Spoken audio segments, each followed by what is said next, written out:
friend. My expression wasn't much better than yours when I first saw this. Your eyes aren't deceiving you. It's her. The famous singer, Robin.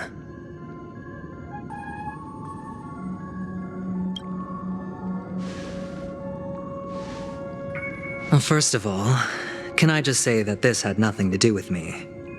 I'm just an unlucky bystander here. The family can testify for me. If you don't believe me, just ask anyone in the Bloodhound family. They hate me and they hate the IPC, so they'd never lie. This is not where the crime happened. What I showed you was a memory. The most basic light cone manifesting tech, authorized by the Garden of Recollection and owned by the IPC.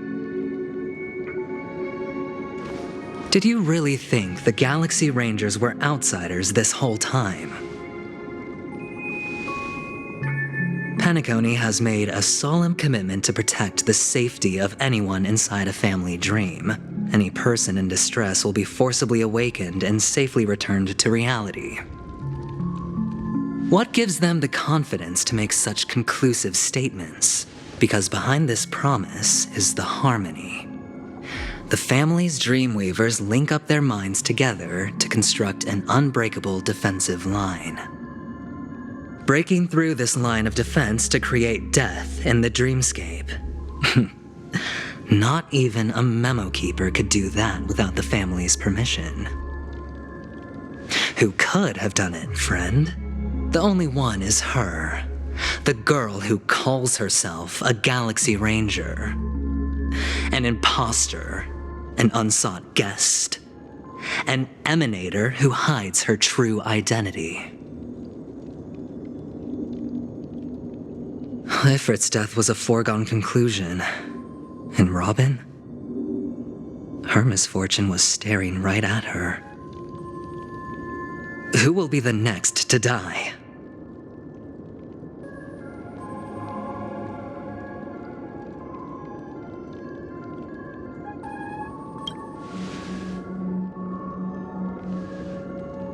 It's fine. Listen to your gut. Building trust always takes time, and I'm willing to wait. I just hope you realize that wherever that legacy is concerned, covert plans are already underway throughout Penacony. Everyone's got their own agenda. Careful you don't get stuck on the wrong side. If I were you, I'd keep my distance from Acheron. After all, any schemes out in the open are always going to be better than a monster in the shadows, right?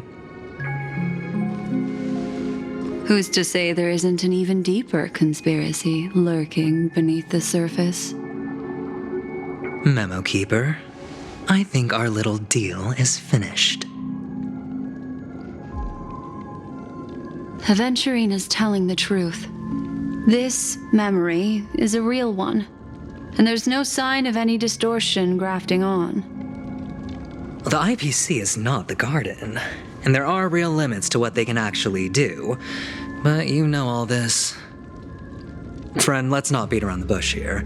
The thing is, I want to reach out personally to team up with the Astral Express. I told you I'm just not interested in scrambling for the legacy. I just came to Penacony for work. I'm here to retrieve some lost property for the IPC, if you catch my drift. I'm talking ownership of this frontier prison. This has all become a bad debt thanks to the cancer of all worlds. The IPC has tried sitting down for negotiations time and again, but the family wouldn't even take our calls. You have no idea how difficult these people are to deal with. Put it this way. They've hushed up the existence of death before, so they can definitely cover up any news about Robin's death. It'll just quietly float off like a bubble and pop. Nobody ever being the wiser. That's not fair, right? So then, friend, I need your help.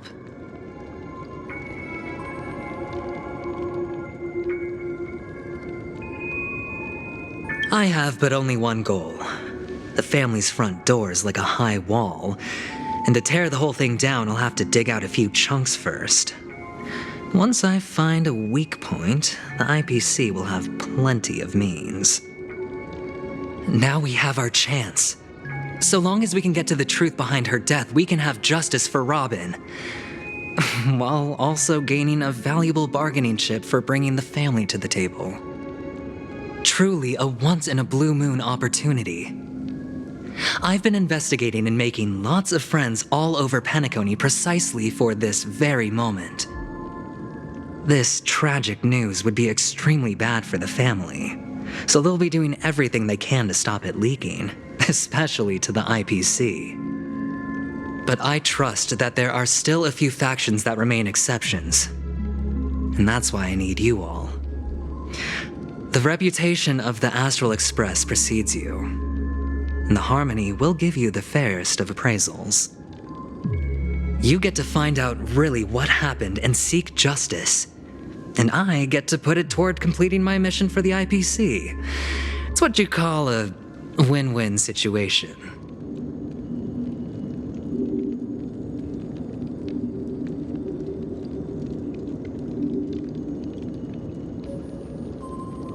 But don't worry, just head back and talk things over with your companions.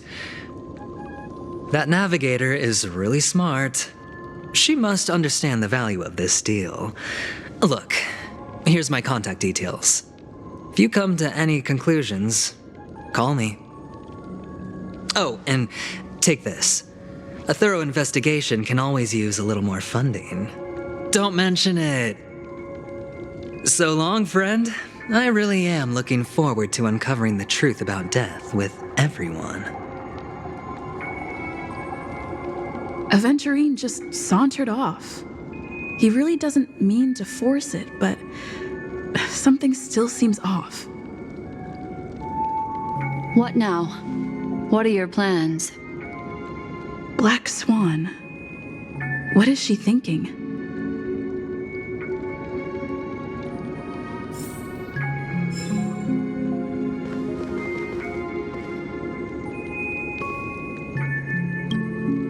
On the surface, this doesn't look like a bad deal for you. But Aventurine is a shrewd merchant whose scheme won't just be as simple as it appears to be. He doesn't know about Miss Firefly yet, but judging by your reaction, he may have noticed something going on and deliberately shifted topics to the truth of death to try and pull you in line with his way of thinking. That's quick thinking and very sound logic. Aventurine is no fool, and working with him definitely has its dangers.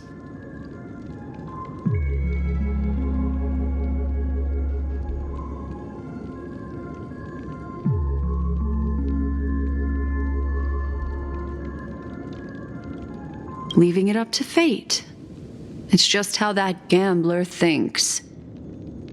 Anyway, be careful out there. There's more than one way to blaze a trail. In a dark forest beset by wolves, ensuring your own escape to safety should be your primary concern. As for the other questions,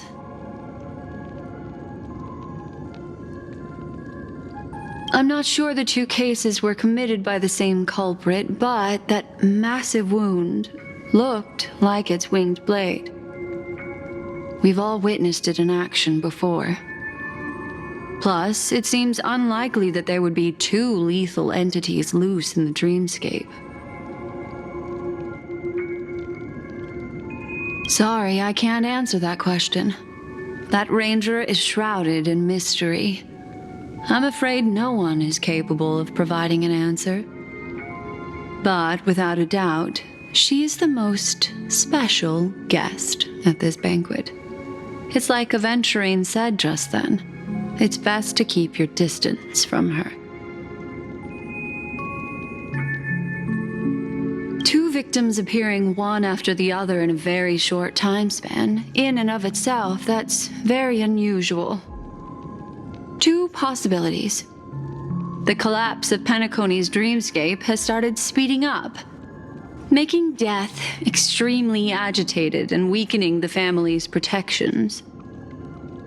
Or everything has been planned out and executed by someone.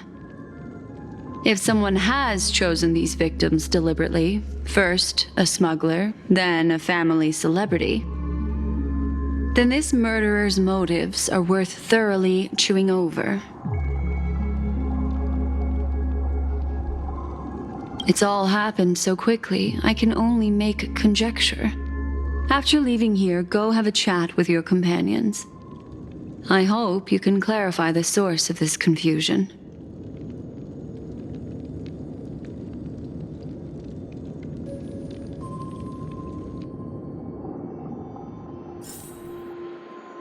Come, this way. It's a short walk. Don't get lost.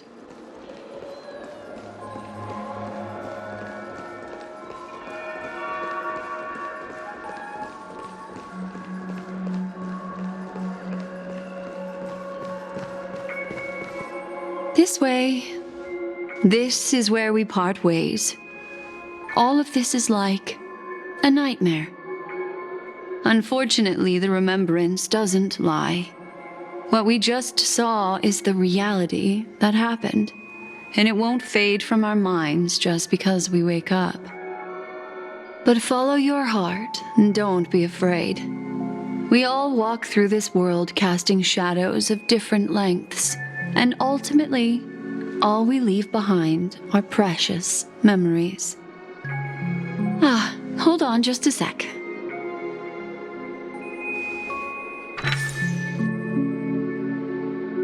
There you go.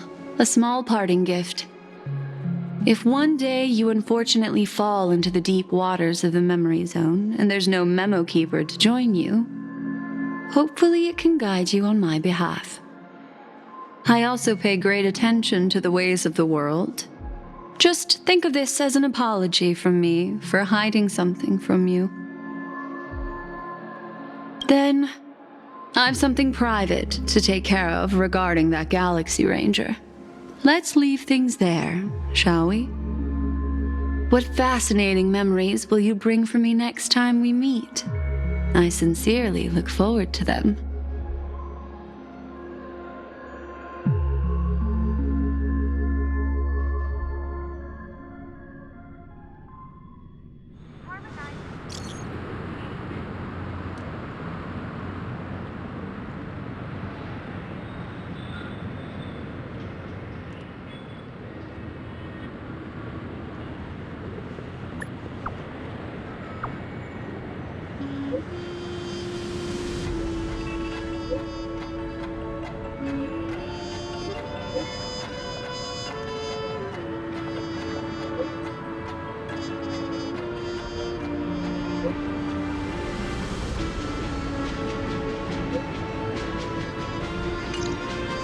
A family rep. Is Himiko okay?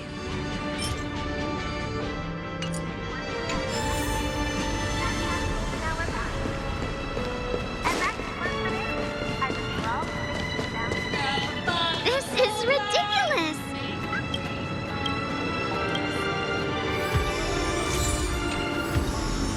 Become part of the family and raise and laugh and enjoy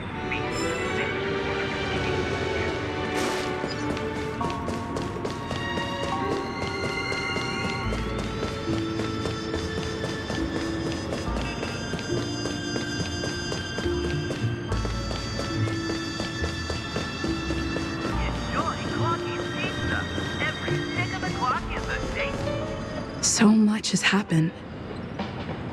I should take a moment to gather my thoughts and wait for everyone to arrive.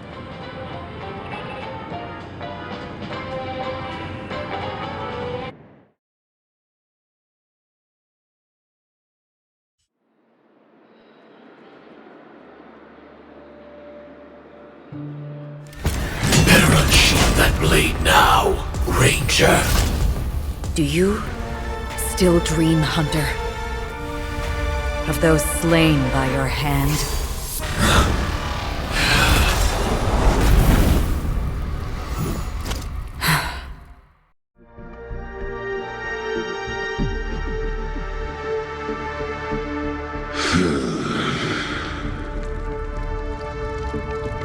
It appears the outcome has already been determined. You're still alive, as are you.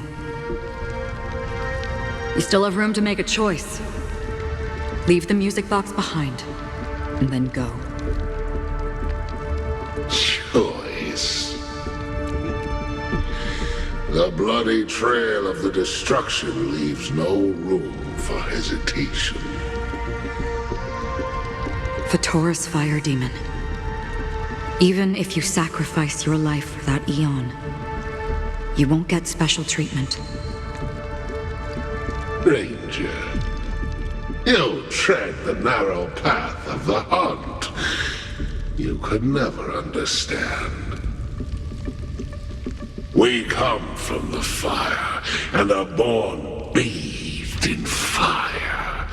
We spread, burn, and destroy until all the kindling has burned out and we leave only ashes on the ground. Burning forms the entire life of a fire demon, from the beginning to the end. We are born to die just to put into practice a profile of another universal truth. All things are created for the destruction. Your companions don't seem to think so. They fight for your chance at survival. They are my children, and just as I was, they are flames that have yet to burn white hot. They're still young, and I don't blame them. But my flames are faint, and time is running out. Can you see the planet of festivities in the distance? I plan to bring Purgatory with me there, and before that, I must surpass you. Why? Because on the path they have forged, you have traveled farther than I have. Emanator.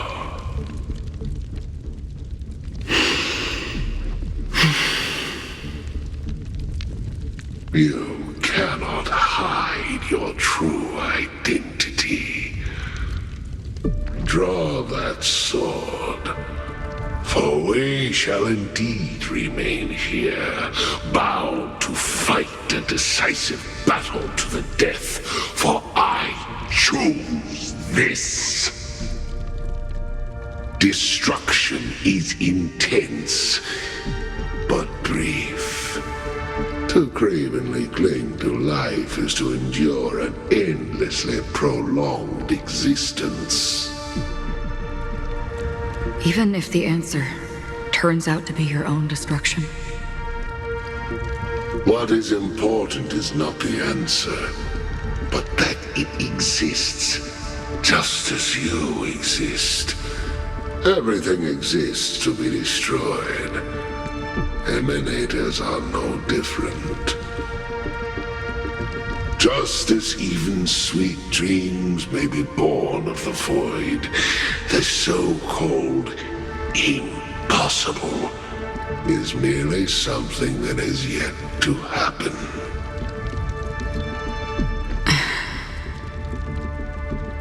All right. I accept. You shall witness the most brilliant and intense fire in existence. May this flame illuminate the farthest reaches of your bottomless dream.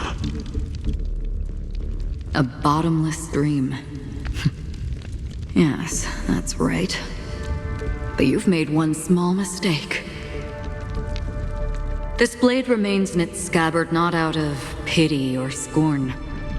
It's a personal secret that I don't want to disclose, but perhaps out of reciprocity.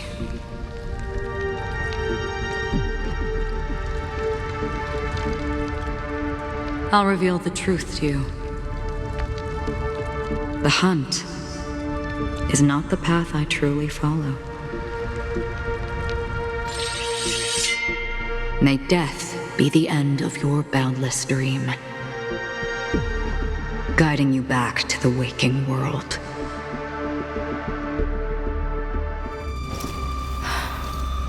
I still see them in my dreams. Hold it. Your time hasn't come yet. My time? I've seen many clever disguises that can conceal appearances, but they can never cover up who a person really is. And you're no different. You had no desire to kill the Trailblazer. You only did what you did to drive me and the Memo Keeper away, but why?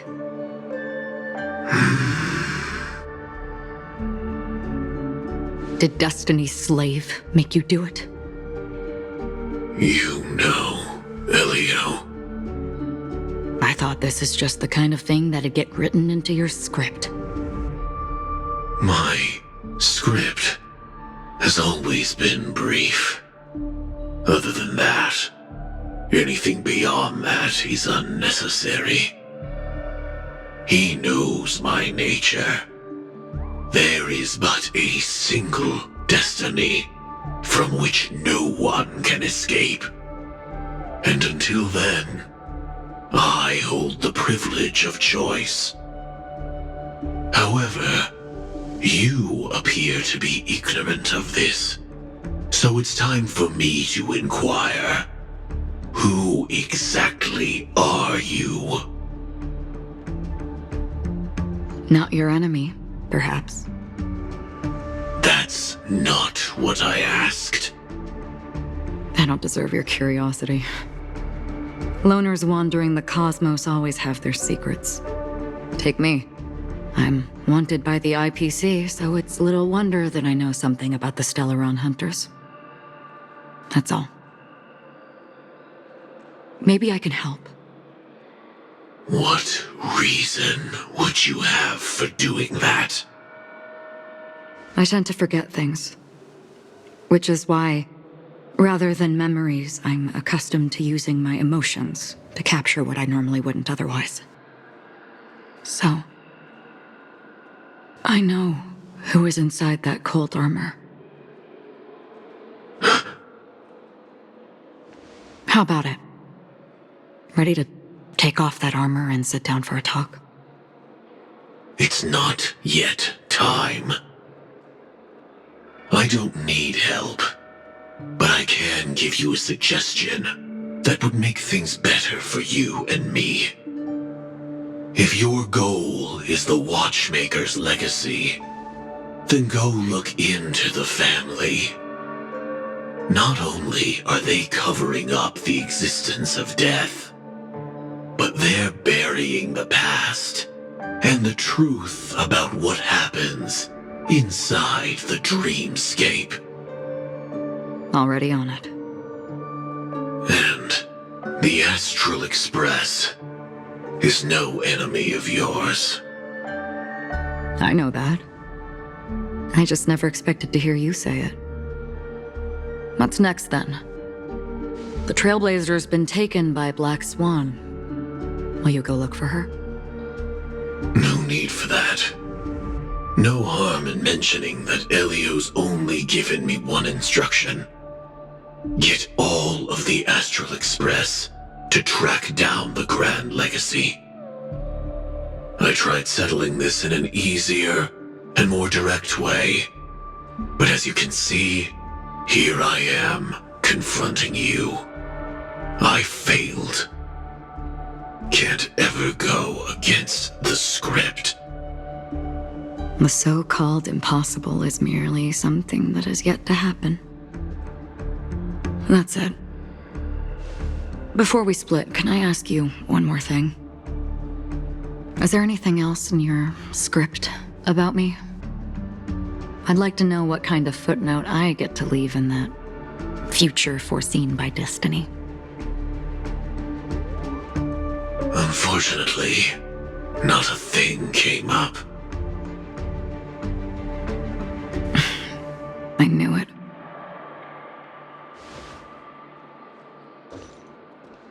Hang on.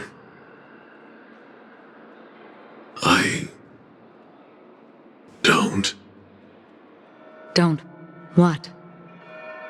Your first question was, do you still have dreams about everyone who died because of you? I don't. Never have. I was born without the ability to dream. I live for this cold, harsh reality. For a little light, and to burn, to keep on burning, until I turn to ash.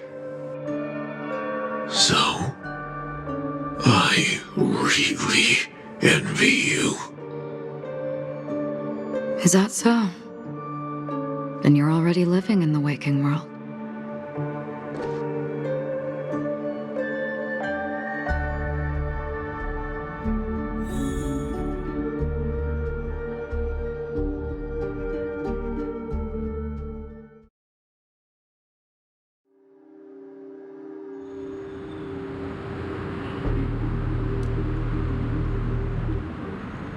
We heard about Miss Firefly from Black Swan, but we never expected Miss Robin to... I'm sorry that I couldn't be with you then. Reality cruises on in serenity, while undercurrents bubble up from the dreamscape. Just like that memo keeper said. Stay strong, everyone. We can still do what we can for them. Starting with finding the murderer. Let's recap everything then. The Trailblazer just reminded me of something. March, do you remember what that family rep who negotiated with us said? Indeed, we trust that the Nameless has nothing to do with this, and we also beg each of you to help assist the family in verifying the identity of the deceased. That's how it was put, in reference to Miss Firefly. Looking back, he seemed a little evasive at the time, and he also failed to mention anything about the earlier murder, too. The family's planning on covering up all news about Miss Robin's death. If news gets out, Penacony's going to turn into a bloodbath. But the murder that followed closely after was obviously beyond their anticipation. The family had to try and turn things to their advantage by bringing in reinforcements from outside. The Charmony Festival is nearly here. They must be snowed under. It may also be that Miss Firefly's murder had so many witnesses that it couldn't be covered up. So they went with the flow and let more people on the scene to control the situation. After all, the nature of the two murders is fundamentally different. The family's first protective measure should be against malicious actors among the guests, such as that IPC envoy.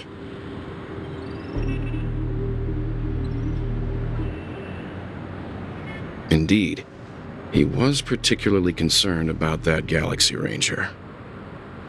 Are we missing the forest for the trees here?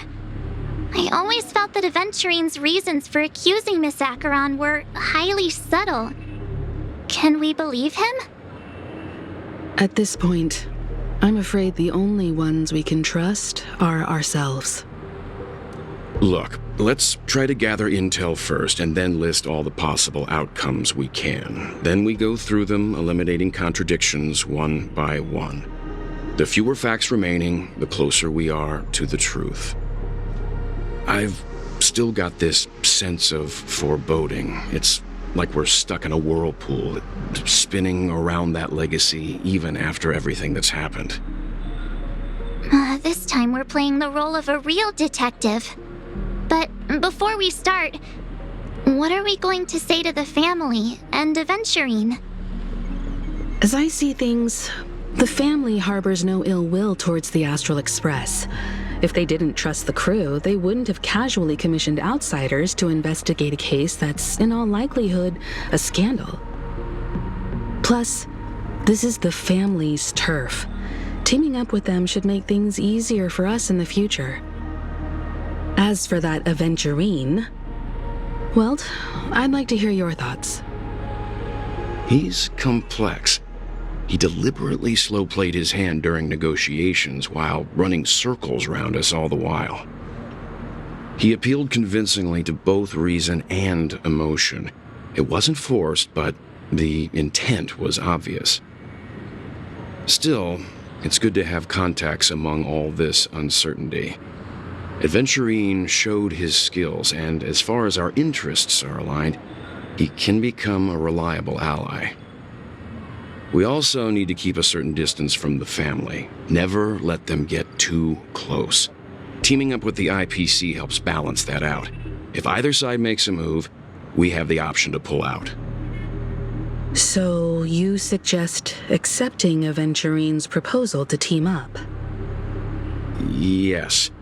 It's risky, but we can only wait until both sides have played their cards before making any further judgments. I get why, but there's a whole lot of bad guys and girls around here, and I'm worried about getting stabbed in the back. She's been bullied a few times now, and I can't stand it anymore.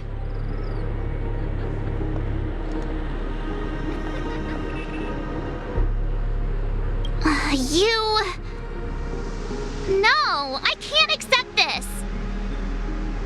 Forget about it. Just let me keep an eye on him. If that doesn't work, we can just turn the tables and use him instead. Then, could you please reply to Aventurine?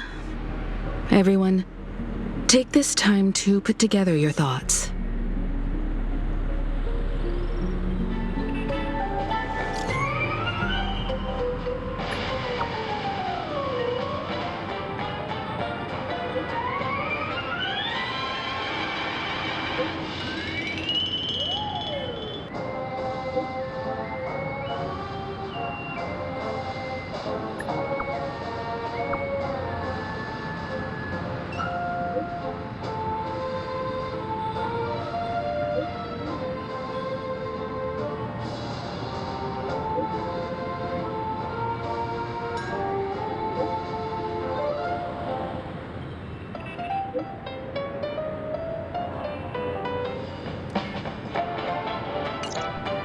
Looks like Aventurine is happy with this outcome. Let's tell everyone about it. Aventurine's goal is to try and recapture Penacony for IPC. To do this, he'll have to bring down the family in its entirety to create a big enough chance. The existence of death will be covered up by the family. So how does he plan on taking them down? It's gotta be something important enough that everyone will notice. But it also can't be anything too out in the open. An attack on the hotel guests? Unlikely. Penacony's guests include quite a few bigwigs known throughout the whole cosmos. People who not even the IPC would dare take lightly. Aventurine is a shrewd merchant, and there's no way he doesn't know that. He's definitely going for the family, and it's just a matter of how. The harmony is strong in Penacony, and almost impossible to take on head-to-head. The fact that the IPC dispatched Aventurine shows that they do not intend to simply play by the book here. Aventurine has devoted considerable attention to her. But this Galaxy Ranger, we know hardly anything about her, and can't rush to any conclusions. I was also considering this possibility, especially because he respects you so much, and has sought you out before a few times. Perhaps he's also unsure of your intentions and is probing you. I'm just speculating. In any case, we have to be careful when handling Aventurine. He's skilled at reading people and discerning the right moment to strike. Also, he's clearly a born gambler if he's willing to go all in to win.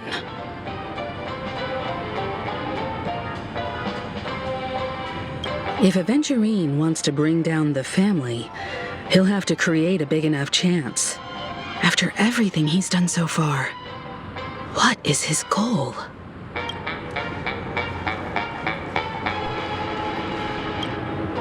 Aventurine said something that concerns me. He accused that Galaxy Ranger of killing Robin without any evidence whatsoever, but said nothing about her connection to that memory zone meme or why he was stalking you. It was a groundless accusation, which only serves to make him seem more suspicious.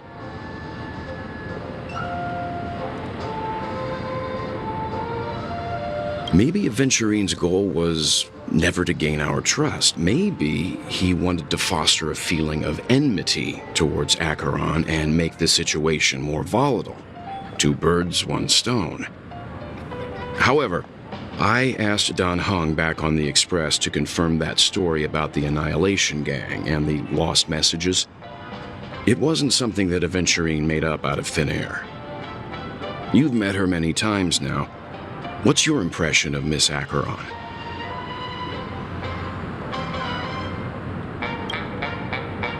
That fits the stereotype of a Galaxy Ranger to a T.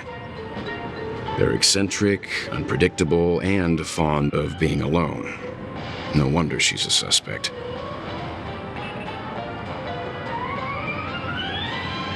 Whatever happens, please don't place all your trust in Aventurine.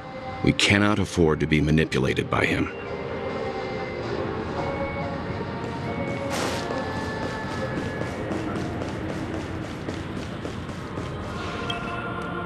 I hope it's not too soon to bring it up, but I feel like Miss Robin isn't actually dead, but that she's still alive and well.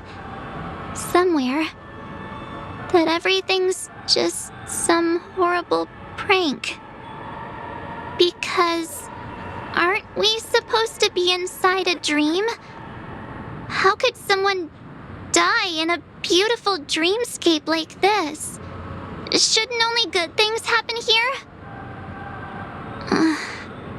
Whenever I see the Grand Theater, I just can't stop all these thoughts from flooding my head.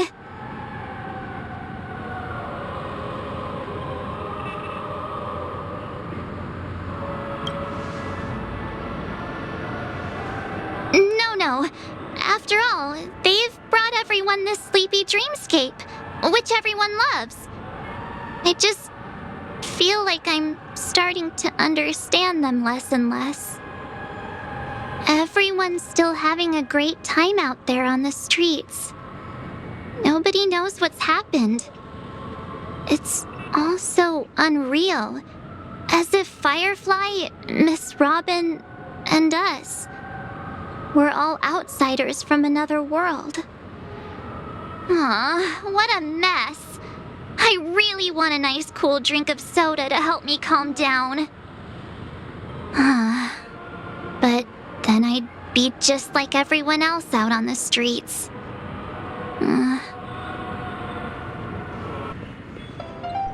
Looks like Aventurine doesn't need anything else.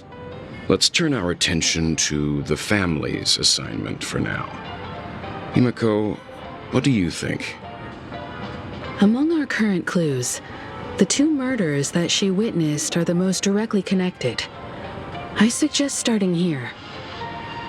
One thing I'm curious about is, if a person dies in a dream, what happens to them in real life? Seeing as we're at the family's behest, why not pop back out to reality and verify Miss Firefly's situation back at the hotel? Perhaps we could also make a few inquiries about her while out there. How about we split off into two groups? There are still some things worth focusing on inside the dreamscape. I'll investigate those, and We can link up again later. Worth focusing on? Oh. No problem. I'll leave it to you then. Huh? Aw, I thought I'd finally get to see Himeko and Mr. Yang go out on a mission together. Oh well. Take care then, Mr. Yang. I will.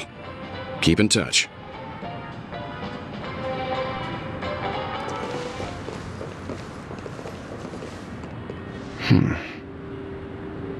Honored guest, could you come out for a second?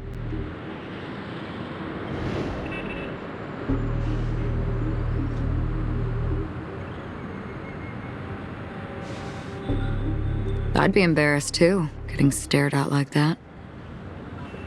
Forgive me. My name is Welt Yang. I'm one of the crew members on the Astral Express. I believe you've met my colleagues. Welt. Is there something about my name? First, don't you want to know my name? I already do, Miss Acheron. You're a prominent figure in Penacony. What are they saying about me? Some claim that you're the real culprit behind these murders, that the Annihilation Gang's tragic fate at the banquet was a result of your blade, and that you're now attempting to unleash another bloodbath on Penacony. The Annihilation Gang. Ifrit of Everflame Mansion. Tragic fate. That Duke turned his dying body to flames and sacrificed his life as a martyr. He was a determined and heroic pathstrider. Not even a villain should be disparaged like this. And what's more, there were plenty of suspects invited. Do they really think that a blade is more dangerous than that black hole you're wielding? Keen intuition. Not even the family managed to point out the truth behind this cane. So you must surely know, Miss Acheron, that peering into a black hole is not a wise move. As a potential threat, your knowledge of us has reached uncomfortable depths. Reveal your true identity and intentions. Otherwise, brace yourself for gravitational disintegration. That shouldn't be necessary.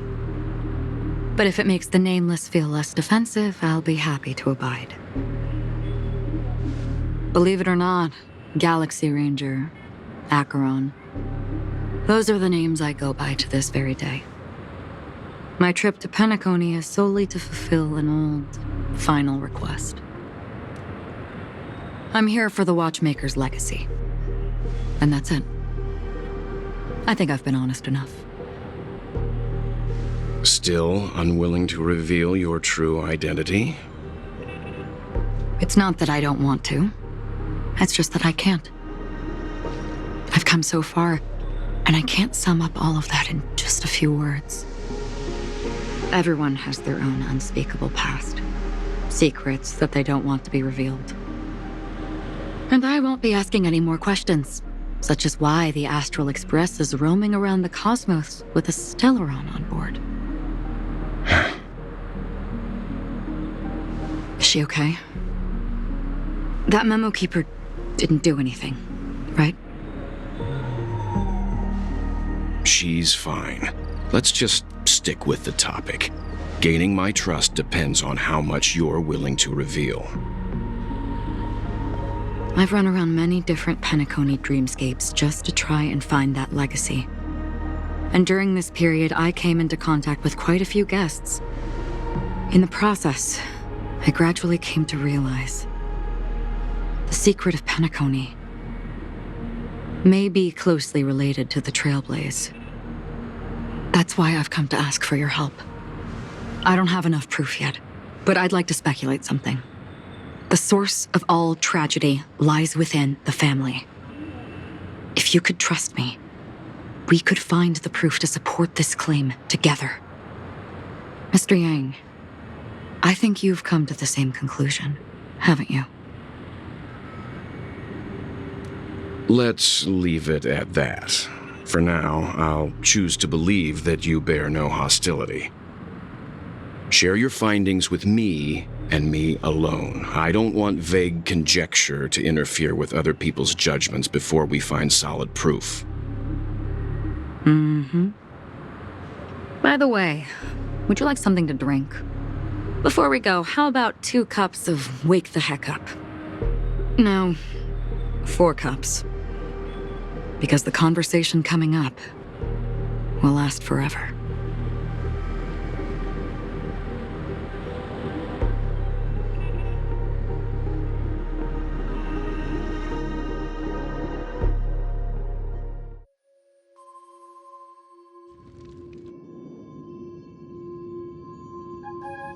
I've been watching her closely for a while now, and the first invitation was in the banquet hall of the hotel.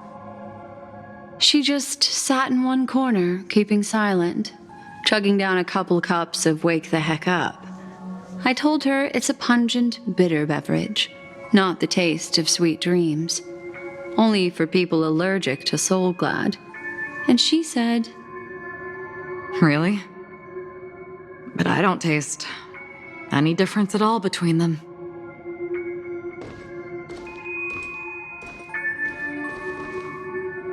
the guest rooms are charmingly minimalist.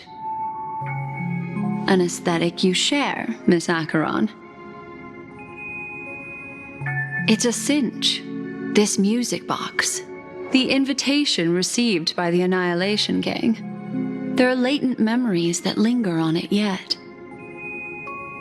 You see, memories of you are not yours alone. They travel in other people, other things.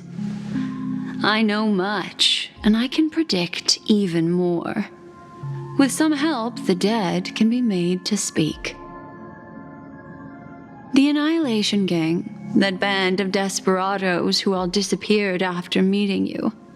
What exactly happened to them? Well, let me reveal all.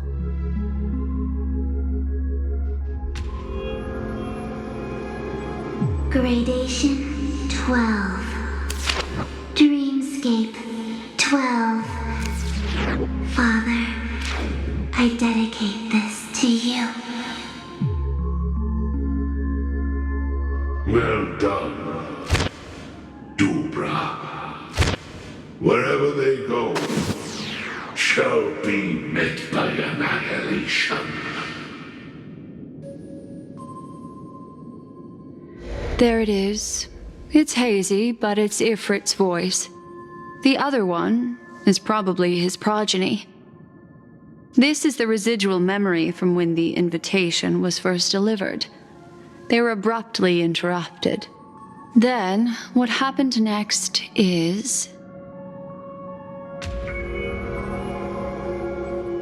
They sought refuge in a land of sleep, merely wishing for undisturbed rest, away from the storms. Children of the flame, this marks your rite of passage. She won't be necessary. I alone am enough.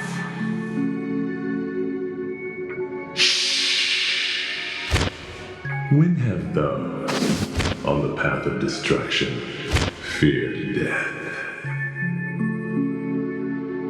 The Everflame Mansion has set out on a journey. Those poor people, they have no idea what lies in wait ahead of them. Memory recovery is going well, but slowly. She'll be here soon, and time is short. There's nobody else here, so there's no need to be delicate. In fact, I think I'd better go all out.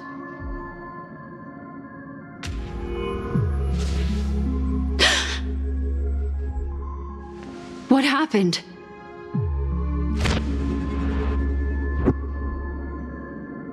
The memory after that is blank. How is that possible? This music box fell into Acheron's hands, and she brought it to Penacony. That's a fact, and that's how it should have gone. But along the way,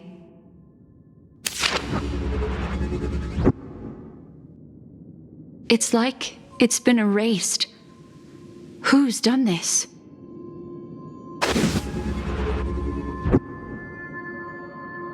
Who are you? Who are you? It's... No. Is this not a memory? Oh, a memo keeper. Do you serve the Garden of Recollection? Or the Cremators? My name is Constance. A pleasure to meet you. We were supposed to meet in Penacony and spend an unforgettable time together. But that seems unrealistic. Dolly is not welcome on the banquet star, and I don't need a coming-of-age ceremony. And you, I know what you're looking for. Want her secret? I can give it to you, and then you can enjoy the banquet for me. I wish you unforgettable memories.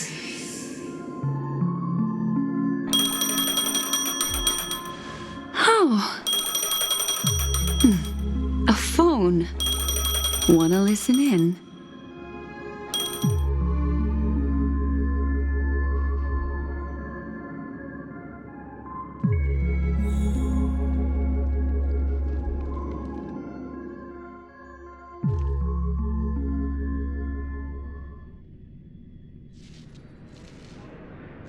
A few days ago, the IPC made an announcement.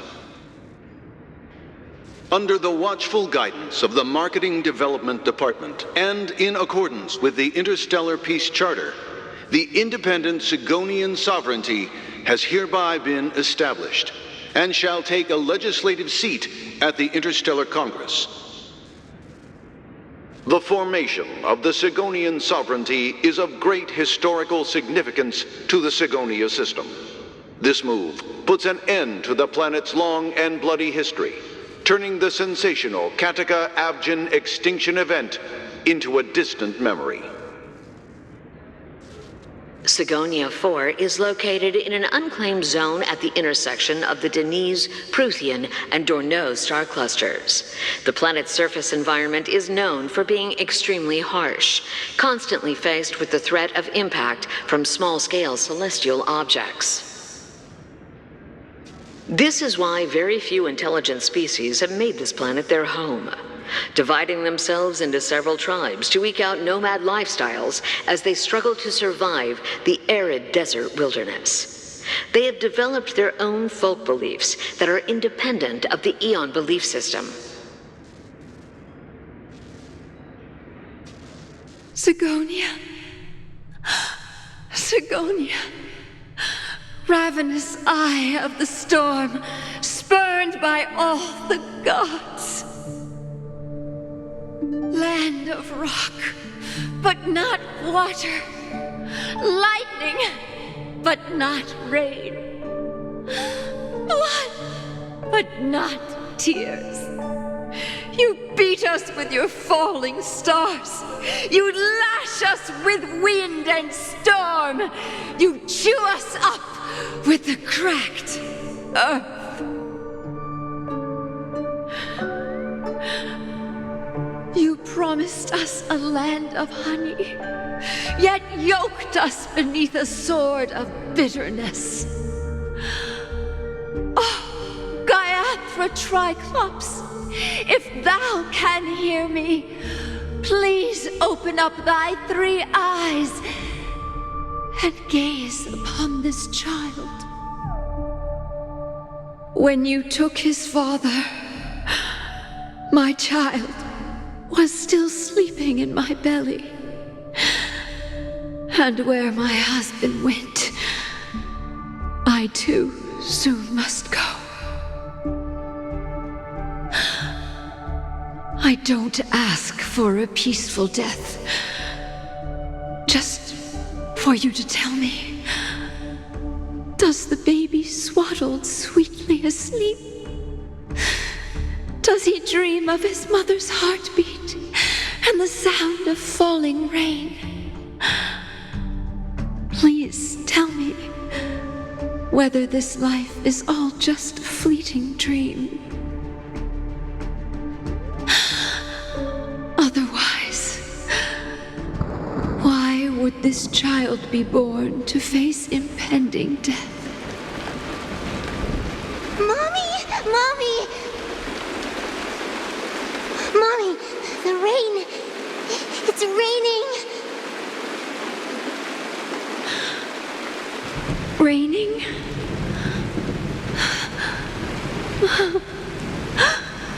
Raining! It is raining! It's true! Those Outworlders weren't lying to us. They really did summon the rain. Mommy, we can leave here. We can go back home.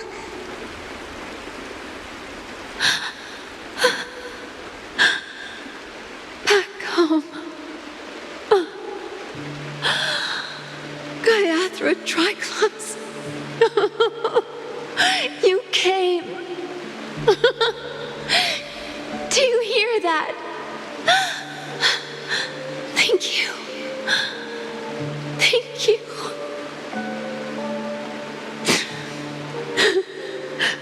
Darling, listen. This is the sound of rain. On the day you were born, the sky also sent down a gift like this from Gaiathra. Such a lucky child. Such a blessed child. Just like your name. A gift from them to Avgen. My boy.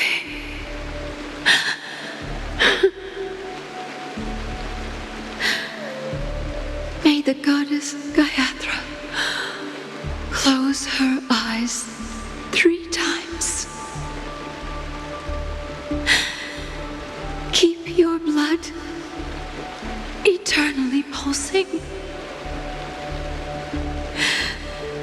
Let your journey be forever peaceful. And your schemes forever concealed.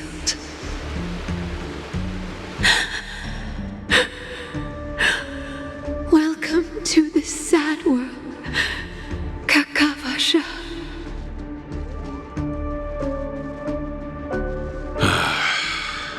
Time to wake up, gambler.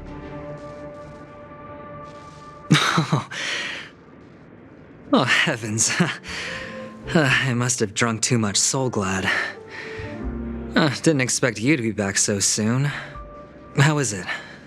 Find anything? Just as you guessed. Nobody outside knows about Robin's death. There aren't even baseless conspiracy theories. They're still streaming the rehearsal for her ceremony, using a stand-in, I guess. They must be dreaming. Of course. Who could imagine that death would actually descend upon the idyllic dream created by the family? Let alone that the victim would be the female lead of the Charmony Festival. To be honest with you, I didn't believe it. I even tested it a few times myself, until I discovered that I couldn't actually die. Whenever there's any danger, I'm forced awake by the dream pool, and it's all as if everything were just a nightmare. That's why I'm convinced that there are a few big secrets lurking behind the scenes. Then you must have heard about the Memory Zone meme. When I graciously deigned to establish connections with the Oak family on your behalf, they were quite in a pitiful state of disarray. Besides Robin, there was another body. I don't know the exact details, just that it was a stowaway. 2 murder cases? I told you something seemed off about the Nameless. Oh, she must have come across the other one. This murderer is a psycho. But I have to admit, the case should be easy to crack. We can leverage the family's malfeasance and let the IPC use this as a reason to intervene. It's just that their trickery runs deeper than I thought. Robin's stand-in was all ready to go. These two murders are definitely getting hushed up. What should we do? Let me think. It's too rare an opportunity to miss out on, so I gotta be careful. Incredible gambler. Have you already exhausted your limited repertoire of tricks so soon? There are plenty of chips, but it'd be best to choose carefully. The most straightforward has to be Robin. Remember? That masked fool once told me to find a mute as a friend. Robin is what she calls the mute. She has lost her voice, and while most people can't pick up on it, you and I cannot mistake that sound. Not produced by any voice box, but rather by the resonance of the harmony. If that girl hadn't gone hoarse from singing practice, there'd only be one possibility. Something was up with the family. Or Robin herself. To get to the bottom of this, I tried every way I could to meet her. But she died. Right before my very eyes. A complete and utter loss.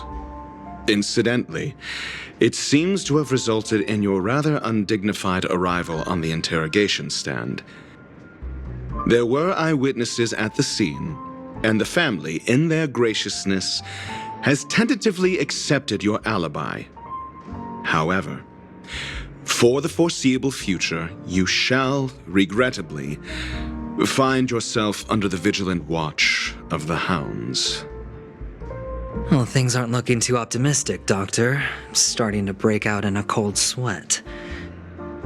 Do you reckon there's still any chance of a comeback, given how things are?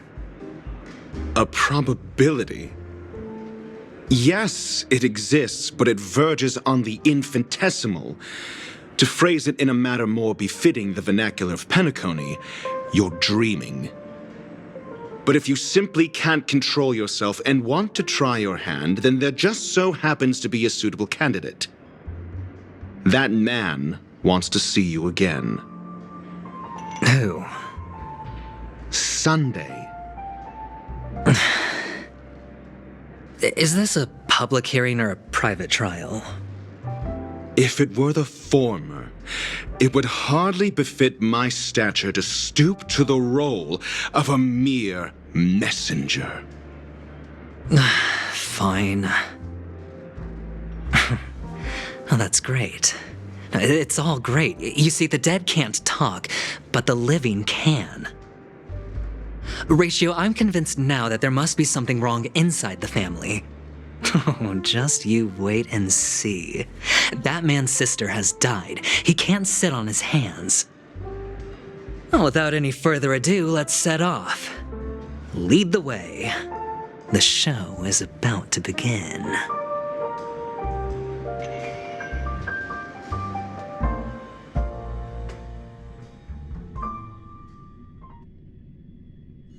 We're here. The Dewlight Pavilion is the Oak family's fortress and a place where heads of the families meet to discuss great plans for Penacony. Fortress? I like this metaphor. I dealt with the warlords of the Amanicus star system not long ago, and their synchronized orbital manor wasn't this heavily guarded. This mansion nominally belongs to Sunday, and is very befitting of its owner. Without his express invitation, the likes of ordinary guests would never grace these grounds in their lifetimes. Look around while you still have this moment of freedom. Hey, Doc, whose side are you on anyway? Who's to say I won't sell you out? We'll see. When we meet the authoritarian master of the Oak family, I'll pry an answer out of him. Follow me and I'll bring you to his parlor. Hold your tongue and let me deal with the members of the family.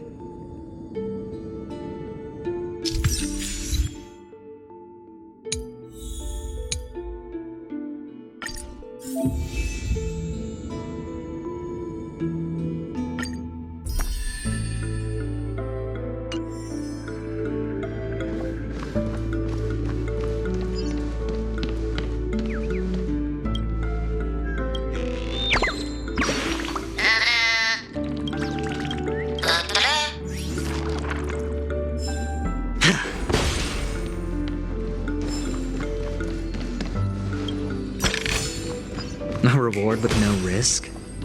I'll take it. Hey, you two! That's a place of business. No entry. I was requested by Mr. Sunday to bring him the suspect. My name is Ratio. He should have mentioned it to you. Oh, I remember you. Veritas Ratio. Your punch virtual particle clock is impressive. Excuse me? The one on your head. Of course, it's nothing compared to my full pocket dimensional annihilating power armor of the Mobile Knights. Right, and as I mentioned, that fantasy raiment of yours doesn't exist. That's because you can't see it. Like I say, only family can see the glory of the Mobile Knights. Enough. Get going. Don't keep Mr. Sunday waiting. It seems like the idiocy index here is no better than it is out there. Enough. Get going. Hey, don't keep Mr. Sunday waiting.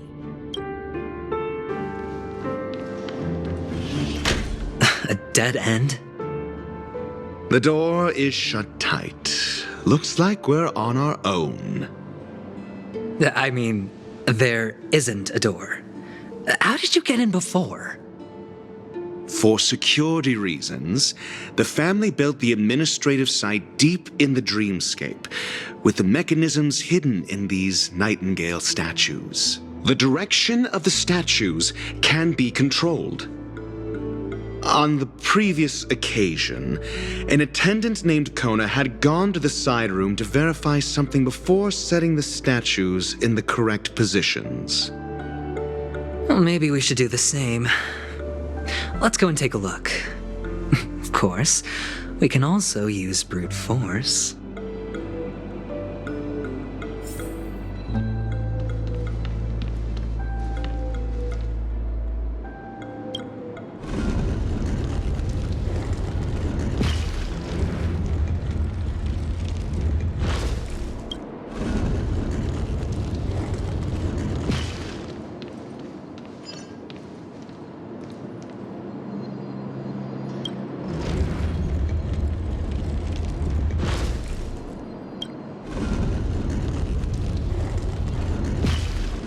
Look, like I said, brute force can also solve things.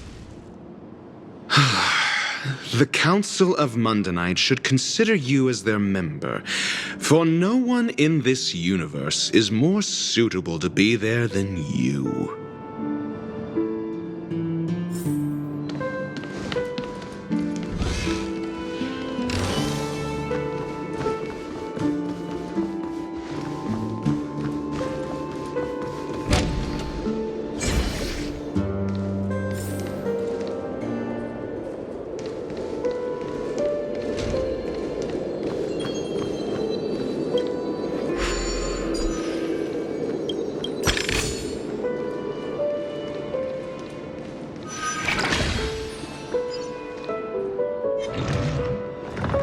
Oh, the bigger the risk.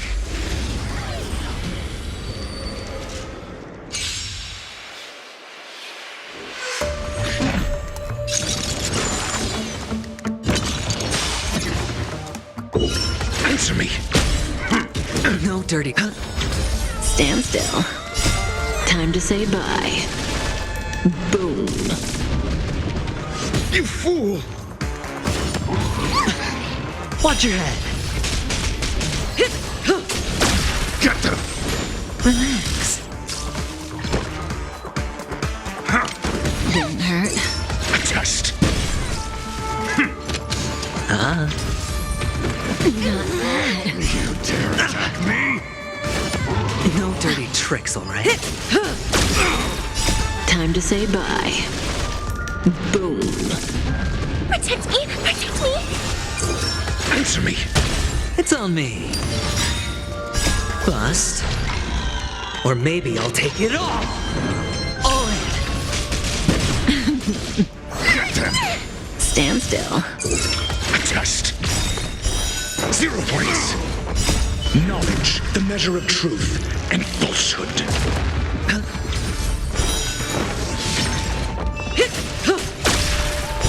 0 points. Fail. Get them. Relax. Fiends or devils. I'll crush them all.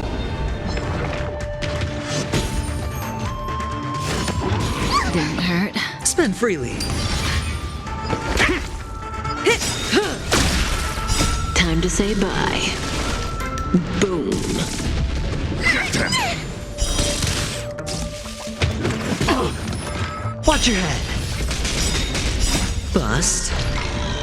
Or maybe I'll take it all. All in. A test. 0 points. Ah. Get them. Relax. Answer me. Fail. Knowledge, the measure of truth and falsehood.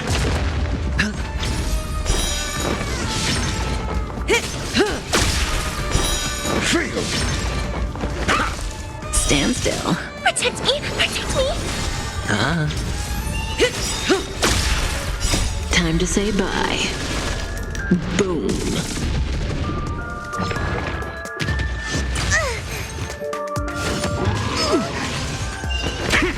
Relax. Get them. Fiends or devils. I'll crush them all. It's on me. Bust. Or maybe I'll take it all. A test. 0 points. Watch your head. Knowledge, the measure of truth and falsehood. Give me strength! Fail.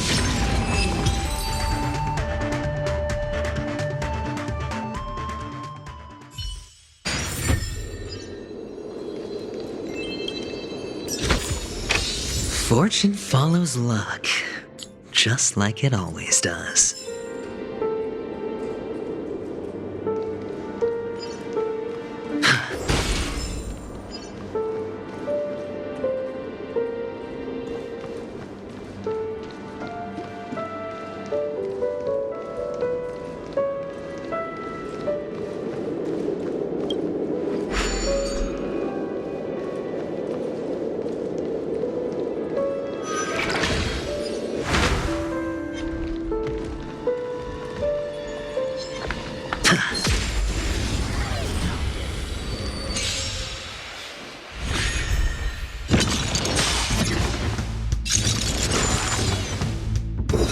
Answer me.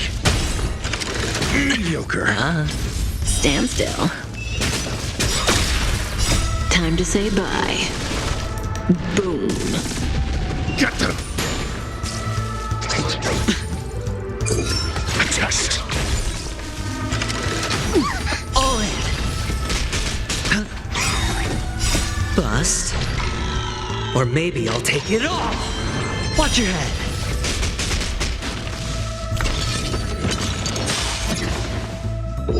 Answer me. It's on me. Get them. Relax.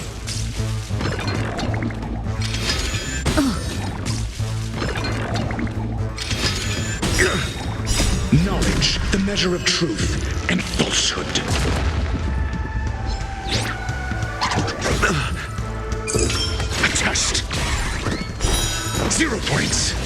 Spend freely.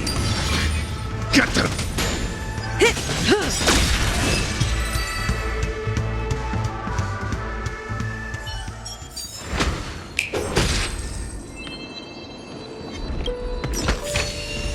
A reward with no risk? I'll take it.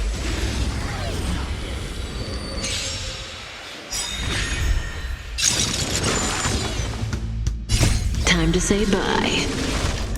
Boom.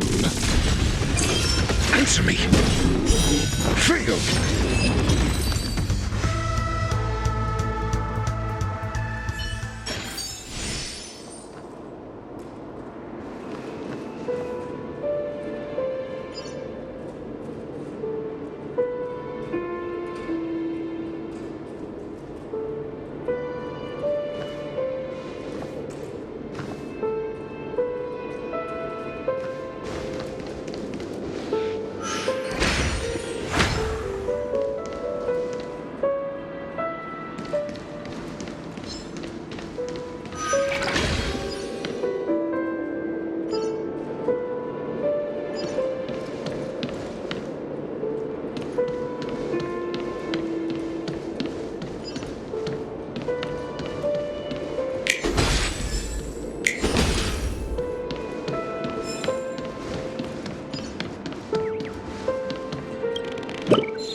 Impressive.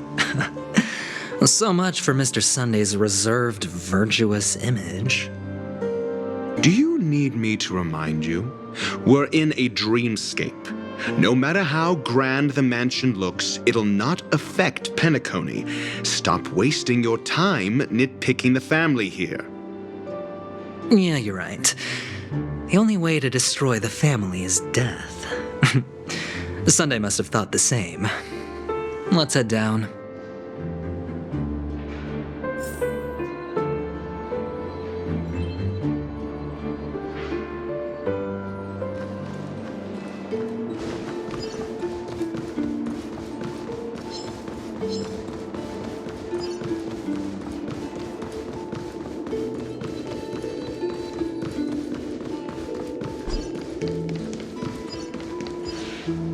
Hold on.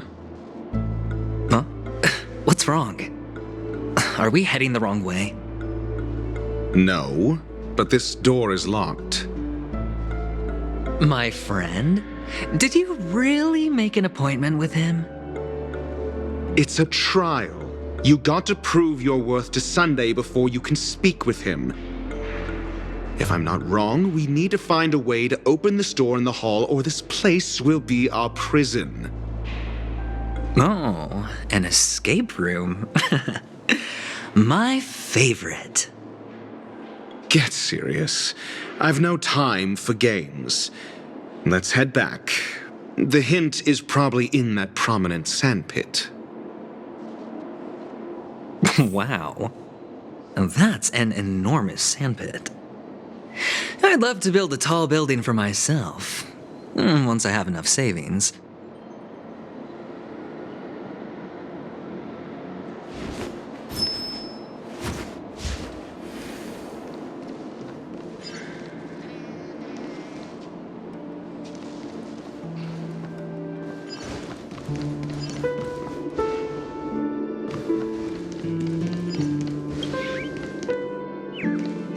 Oh,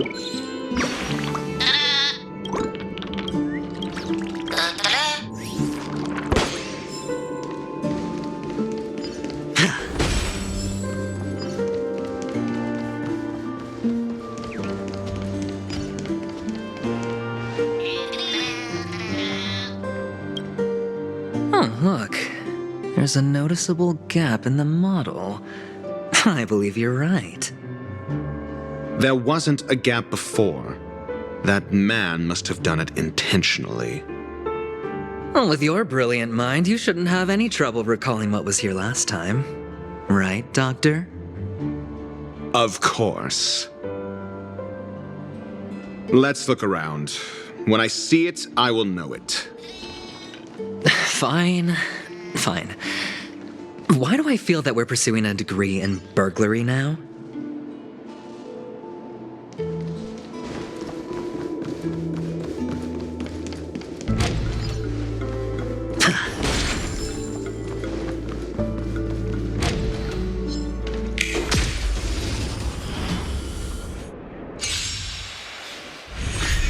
A test. Knowledge, the measure of truth and falsehood. Bust. Or maybe I'll take it all. Stand still. Fiends or devils, I'll crush them all. Time to say bye. Boom.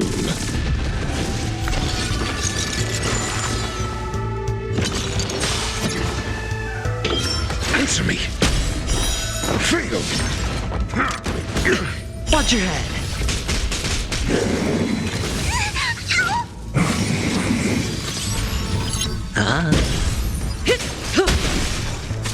Get them. Relax. A test. Didn't hurt.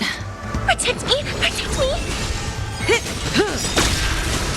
Time to say bye. Boom. Answer me. 0 points.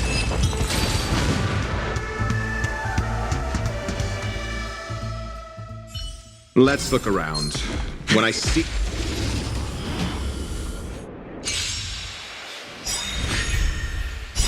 Knowledge, the measure of truth and falsehood. Fail. Stand still. 0 points. Get them. Relax.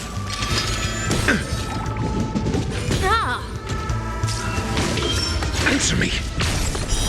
Fail. Bust. Or maybe I'll take it all. All in. Time to say bye. Boom. A test. 0 points. Knowledge, the measure of truth and falsehood. Spend freely. Fail. Get them. Stand still. No dirty tricks. Answer me.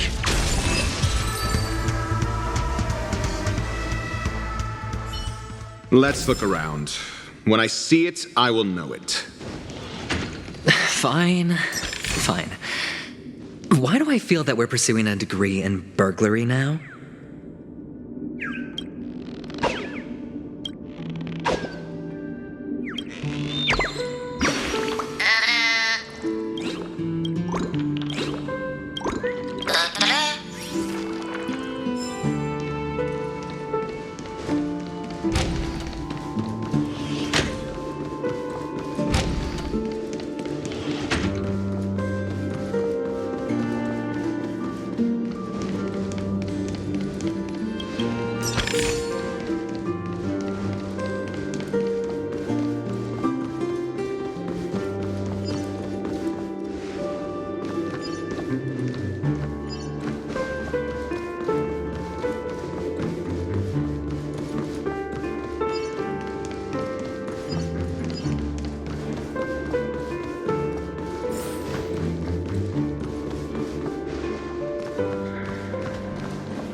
0 points.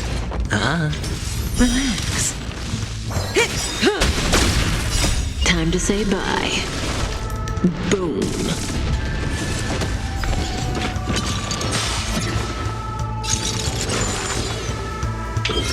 Answer me. Fail.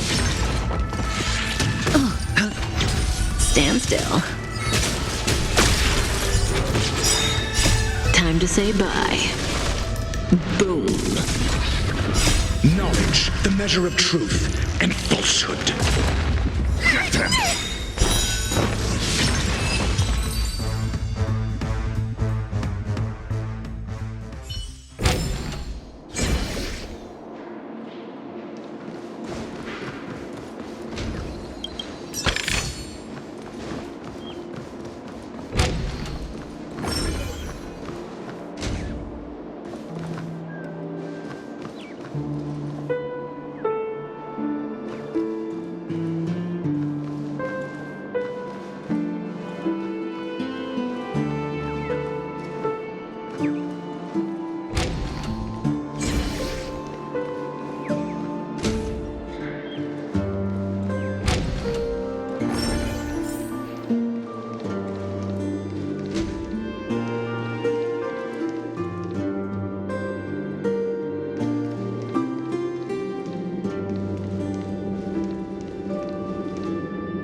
Found it. This is it.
Or devils.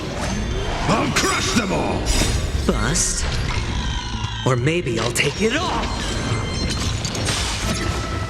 A test. 0 points. Stand still. Get them! Relax. Watch your head.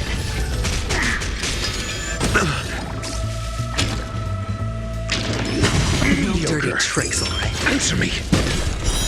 Freedom.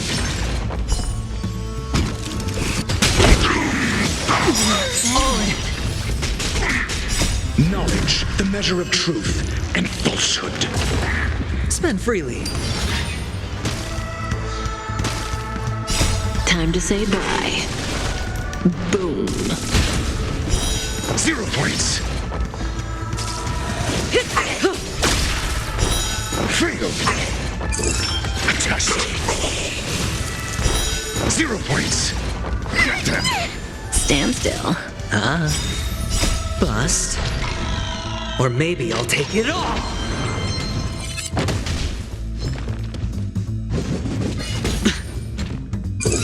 Answer me. Freedom.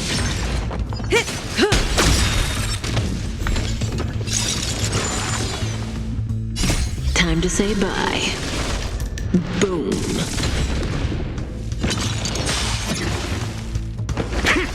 Relax.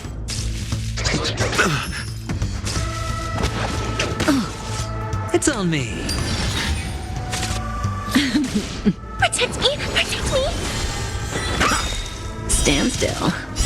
Knowledge, the measure of truth and falsehood.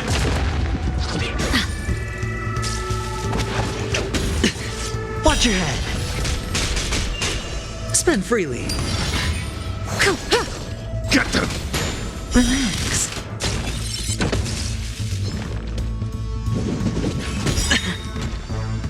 Bust.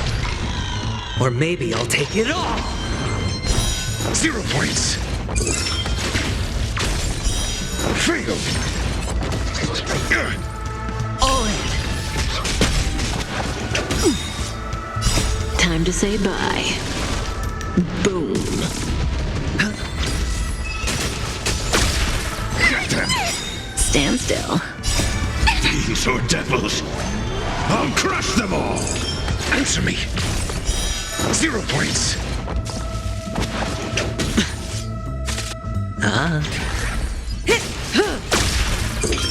Test. Freedom. Knowledge, the measure of truth and falsehood.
Huh. And the nameplate reads Gulliver's Arch. Well, I'm amazed you can remember something this tiny. You know, this reminds me of a tunnel I once saw that could shrink people who passed through it. If I were you, I would shut my mouth. It's wise to remain silent when you should.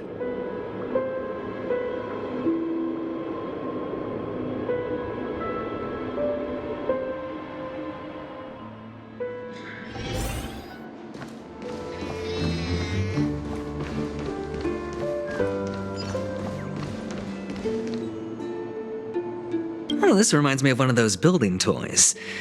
You know, with the blocks. I've never played with them before. I wonder if it's more interesting than stacking chips.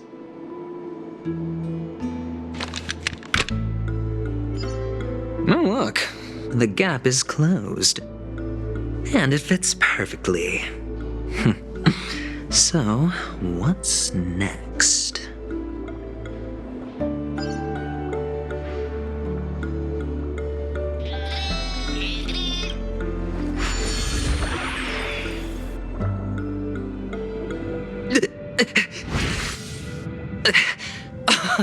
Oh, good heavens.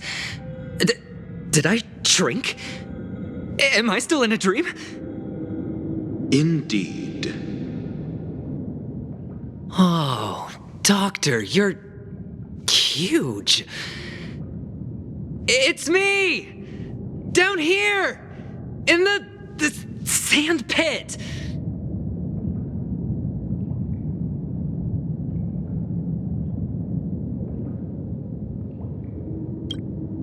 Oh, actually, I think we could make this work for us.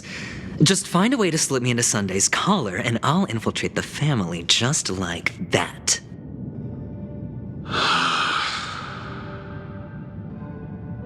Oh, fine. I was just kidding.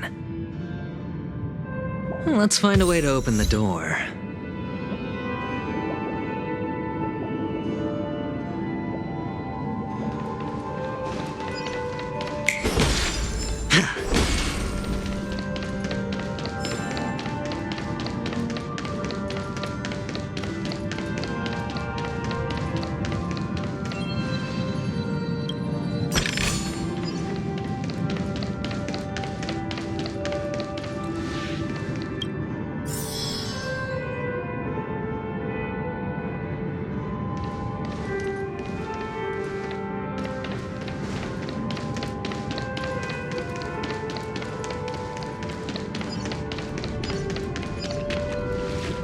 Hello! Welcome to the Golden Hour base model. I am an Oak Soldier. I will be here to guide you through the tour of the base model. Happy to be of service. And tell me about the tour. Hello! Welcome to the Golden Hour base model. I am an Oak Soldier. I will be here to guide you through the tour of the base model. Happy to be of service. Generating guide. Please wait patient.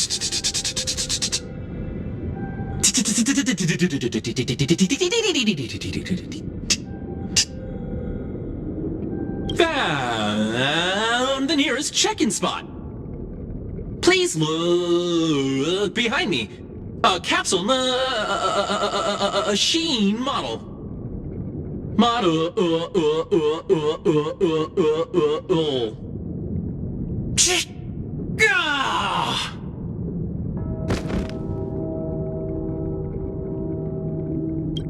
What's up with that? Now the family's toys are trying to frame me? I didn't do a thing to it, Doc. You've got to be my witness. I saw nothing.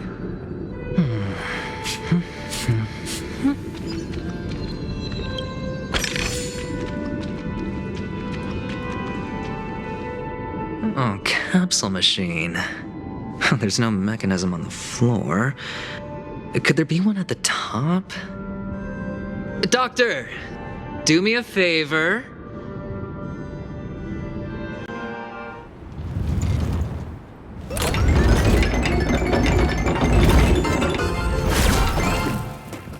So, I was right. These models have interiors that look exactly like the real buildings. The only difference is that no one lives in them. Funny that Sunday puts a miniature that makes him seem like a giant by comparison right where he can see it first thing in the morning.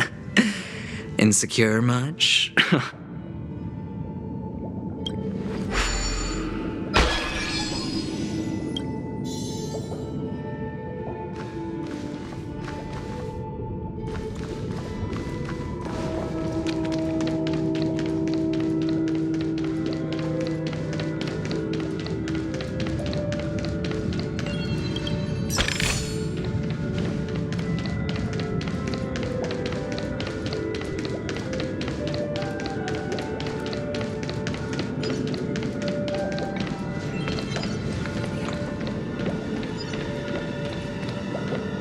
Feeling lucky. Feeling lucky.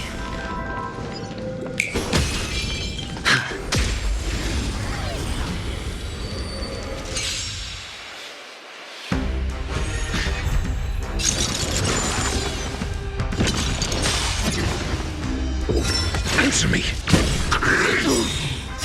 Time to say bye. Boom. Relax. Bust. Or maybe I'll take it all. Stand still. Adjust. 0 points. Spend freely. Time to say bye. Boom.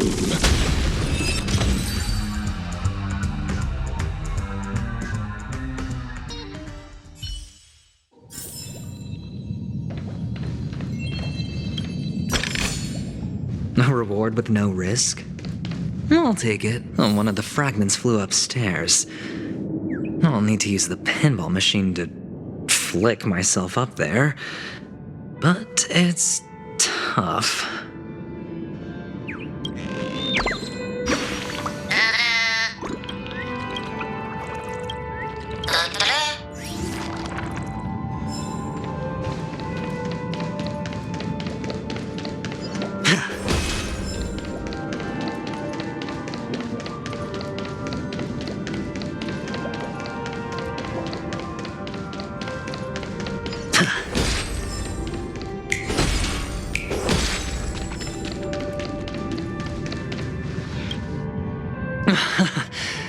Oh, great.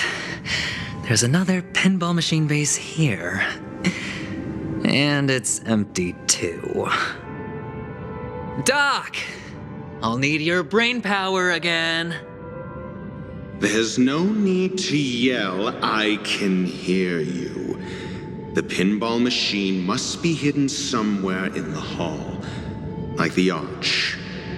Wait here, and I'll be back in a minute.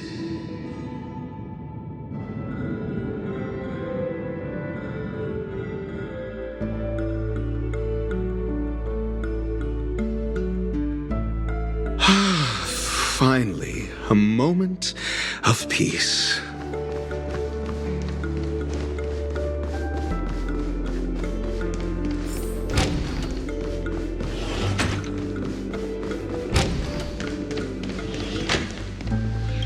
That's it. Pleasant moments of solitude are always fleeting.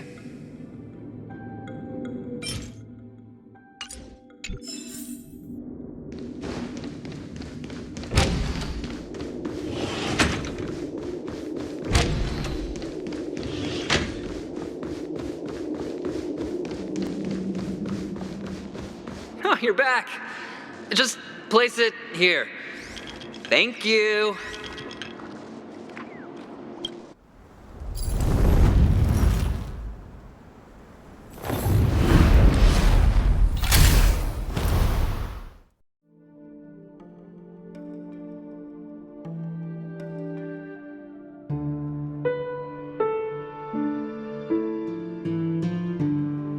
Thanks, Doc.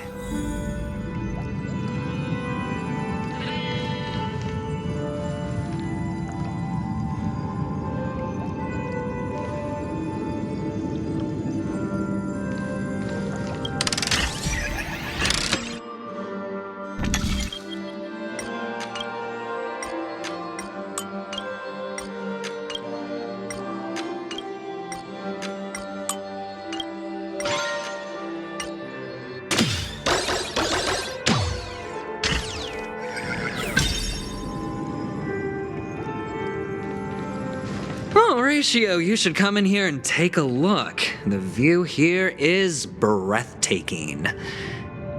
Honestly, you could easily squash me with just a pinch.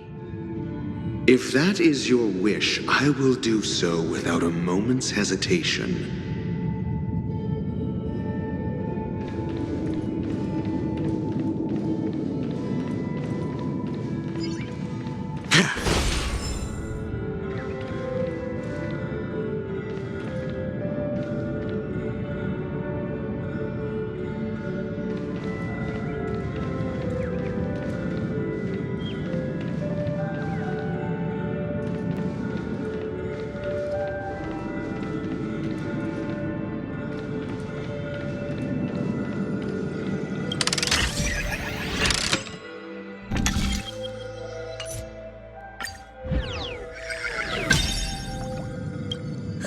All done. Piece of cake.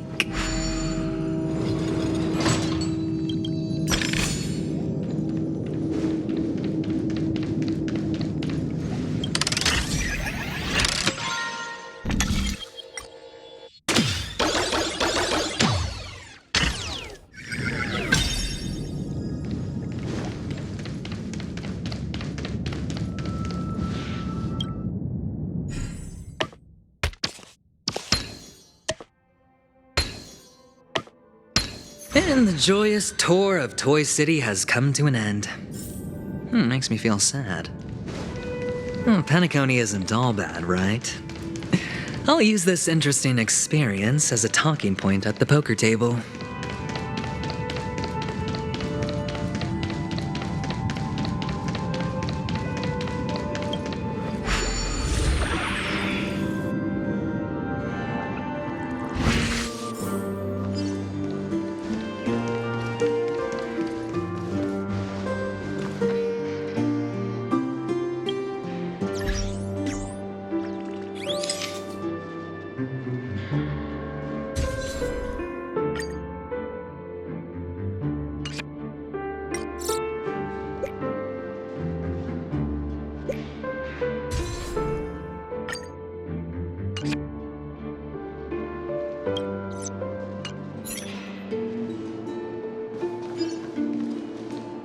It's a pity you made it out of the sandpit alive. Sunday is just beyond this door. From my limited understanding, he's not someone easily handled. Are you prepared? Yeah. Only I believe he's the one who should be prepared to face me. Tell me about your plan. I don't have a plan. I'll just play it by ear. There are only two kinds of bargaining chips when dealing with people: benefit or fear. Looks like sincerity isn't in your dictionary. Am I not sincere enough? There's no need to emphasize it. We've got to make good use of death. That man's sister is dead. He won't be able to turn a blind eye, and that's fear. And I'll help him find the murderer. He can't do it due to his status and position, but I can. And that's benefit. On what basis do you believe he's incapable, necessitating the delegation to someone from a rival faction? The IPC? Simple. Because that murderer could very well be a traitor hiding inside the family. Do you mean the Galaxy Ranger whom you accused previously? That was just an excuse, good doctor. There's something wrong with that woman, and we need someone who can keep her in check. It's better to minimize the variables outside our control while we execute our plans. Moreover, I need to know her identity. If I'm lucky. She could be an important pawn, and it's good to have more helpful friends when dealing with this matter. But honestly, the murder case is likely unrelated to her. I believe my standpoint. There's a rat in the family. Otherwise, why would Mr. Sunday arrange a private meeting with us? This isn't an interrogation, but a secret negotiation. We'll see. Using Robin's death as a bargaining chip, I'll win back my freedom and power. In the end, I'll ruin this beautiful dream and create the grandest death.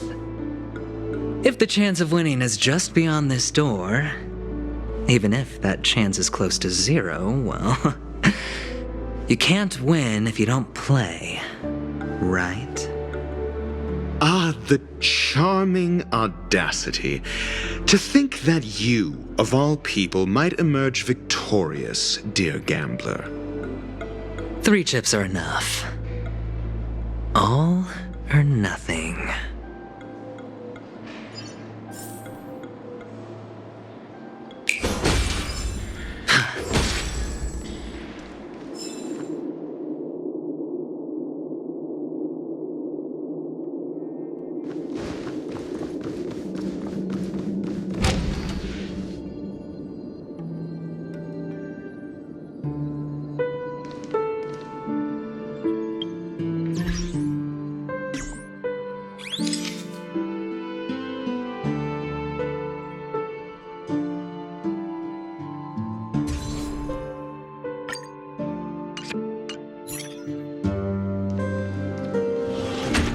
It seems my puzzles are too effortless for you, IPC Ambassador. I appreciate your words. And I see you put a lot of effort into welcoming me, Mr. Sunday. However, this is no way to greet a guest. Well, this isn't an invitation, but a summoning. Before we speak, I need to test your character. I imagine this knowledgeable doctor friend of yours has been of great help, yes? Certainly. You ought to know this better than I do. He's already faithfully fulfilled his duties, hasn't he? Yes, the doctor has assured me of your noble character. He considers you, like himself, a virtuous person who can be trusted by the family. I have come to know you very well as a person, Mr. Aventurine. You're diligent, generous, and willing to cooperate. The fact that you succeeded in overcoming many obstacles just to meet me gave me the reason to believe in your wisdom and courage. But there's one thing I must ask you. That is, you've used your wisdom at the wrong place to meet the wrong person and put yourself in a situation where you shouldn't be, witnessing a tragedy that shouldn't have happened. You don't look too well. Am I making you anxious? If not, then it means I'm on your side. If I wasn't mistaken, you'd just made a serious accusation against the family. No, you weren't mistaken. For depravity is creeping in around you. Well, there's no need for us to be evasive. Let's talk about your sister. Your sister's talent is unrivaled in the world of show business. As you know, her voice has been out of tune since she returned to Penacony. What's more disheartening, she can't sing anymore. Who could be responsible for this? Many suspect the culprit is among the outsiders, but I know you hold a different opinion. Now your noble status has become a shackle, preventing you from apprehending the murderer and avenging your sister's death. You're feeling anxious because you're out on a limb. But don't worry. I'm on your side. I'm immensely honored by your concern for me, Mr. Aventurine. Since you're so selfless and generous, I believe you wouldn't ask for anything in return, would you? Well, naturally, you wouldn't incur any loss from this. I just want to reclaim what is mine. My liberty and the personal items under the family's custody, the bag of gift money, and... the box in which the cornerstone is stored. That's right. Cornerstone. I've heard it's a treasured asset of the Strategic Investment Department. A sacred stone that seals the Preservation Emanator, granting significant power. And every liquidation specialist holds one. For an object so precious, it probably comes at an even higher price than other forms of recompense. Well, I'm sure you're aware of the high level of risk I'll be undertaking to bring the truth to light. Mr. Aventurine, when you're out and about, do you always make adjustments to your appearance? Your tie should be on the center line. Your shirt must not protrude from your vest. Your trouser creases should be perfectly straight and always aligned with the tips of your shoes. Of course. But I don't, because it's not appropriate to do so in public. You should make sure everything is presentable and in order before leaving the house. I'm not the kind that takes risks. The cornerstone must be in the custody of the family. No room for negotiation. Please, don't let me turn you down twice. Sure. The gift money is good enough. I suppose you wouldn't mind that. After all, a merchant can't function without a bargaining chip.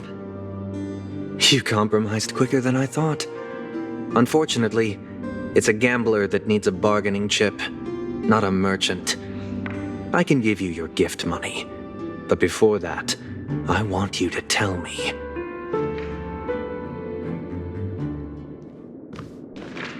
The fact that you can decisively forsake the box you asked for, what exactly is stored in it?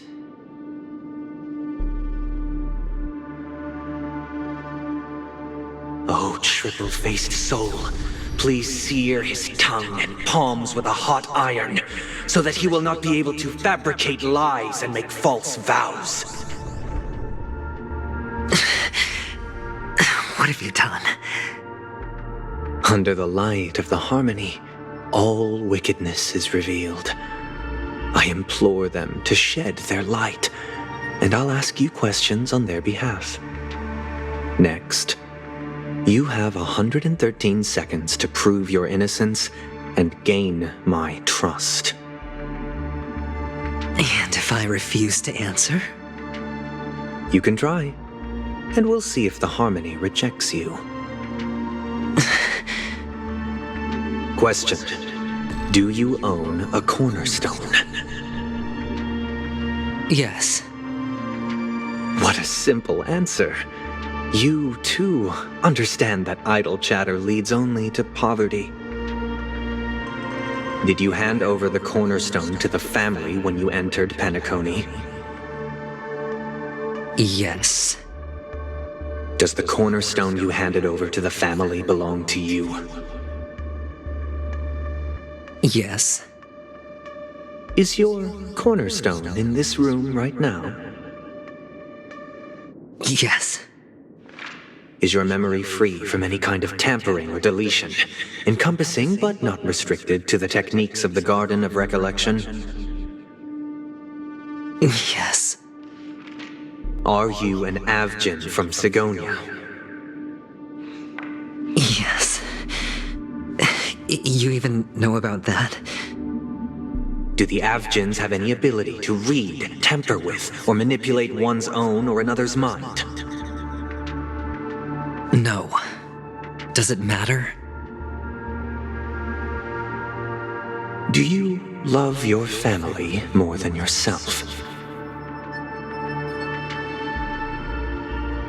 Yes. All the Avgins were killed in a massacre. Am I right? No. Are you your clan's sole survivor?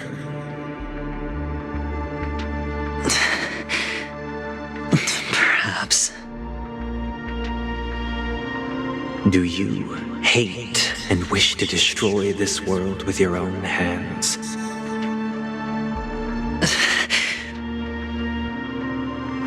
I don't know.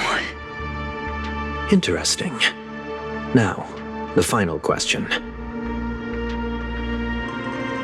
Can you swear that at this very moment, the Aventurine Stone is safe and sound in this box?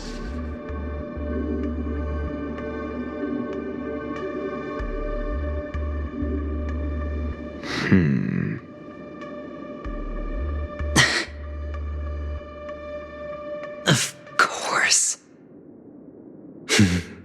Looks like we can get an answer. Open it, Mr. Aventurine. It's your last chance to defend your honor.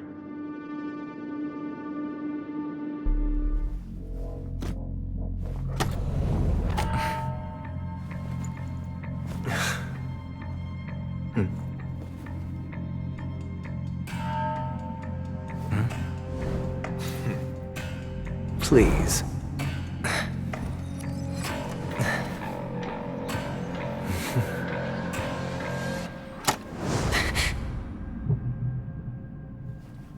Are these what you're looking for?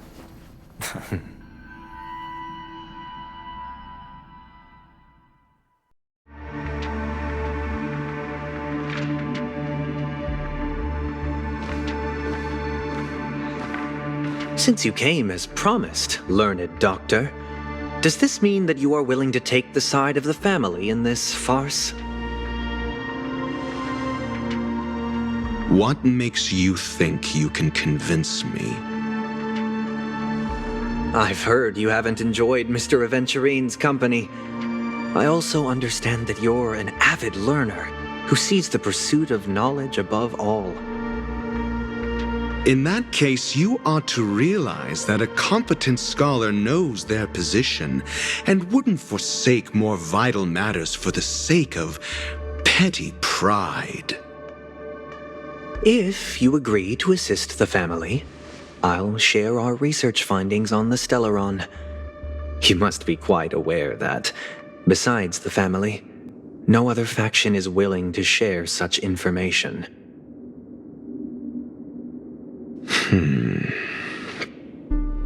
Cut to the chase. What do you need from me? I need Mr. Aventurine's comprehensive plan. Haven't you confiscated his cornerstone? You can't expect a featherless bird to take flight. But I've also heard the 10 elites in the Strategic Investment Department have united, progressing together in the interests of the IPC.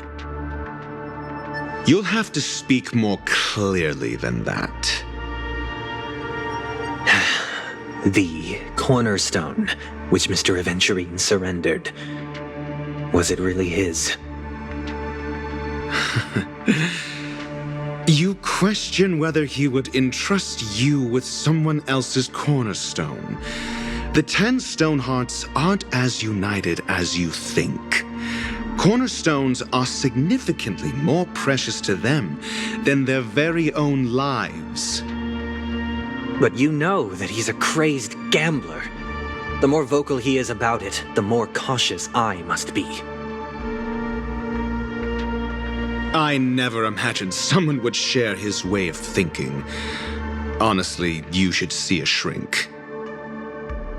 Bring it. The box containing the cornerstone is unique, and only IPC senior staff and related members can access it. But I happen to be among them.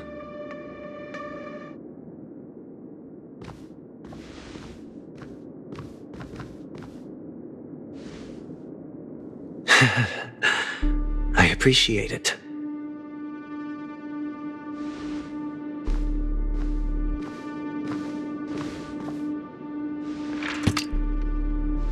Unfortunately, your guess is correct.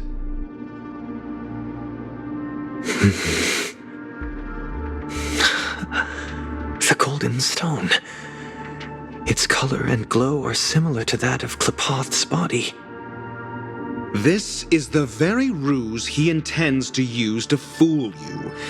He won't reveal to you that the 10 Stonehearts chisel their own will into the cornerstones, granting them an unparalleled radiance. And this golden statue is also known as Topaz, not Adventurine, and it belongs to Topaz. So, do you wish to confront him? Not at the moment. I'm more interested to know the location of his cornerstone.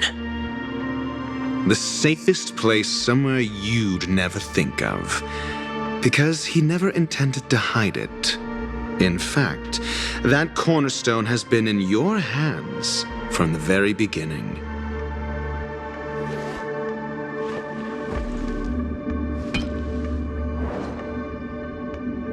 I see. This bag. Mixing a cornerstone, more precious than life itself, with a bunch of worthless jewels, disguised as a gift of money waiting to be confiscated, is indeed in line with Mr. Aventurine's style. Then he makes up some trivial excuse, downplaying the matter, and requests the gift money. This is a gamble, one he's all too familiar with, betting on your single misstep, leading to a total loss.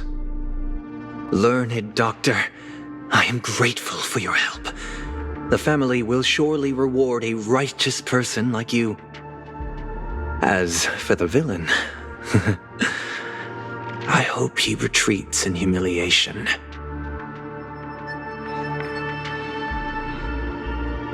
It was all thanks to your friend with a keen eye that I could add a blot of utter failure to your storied career.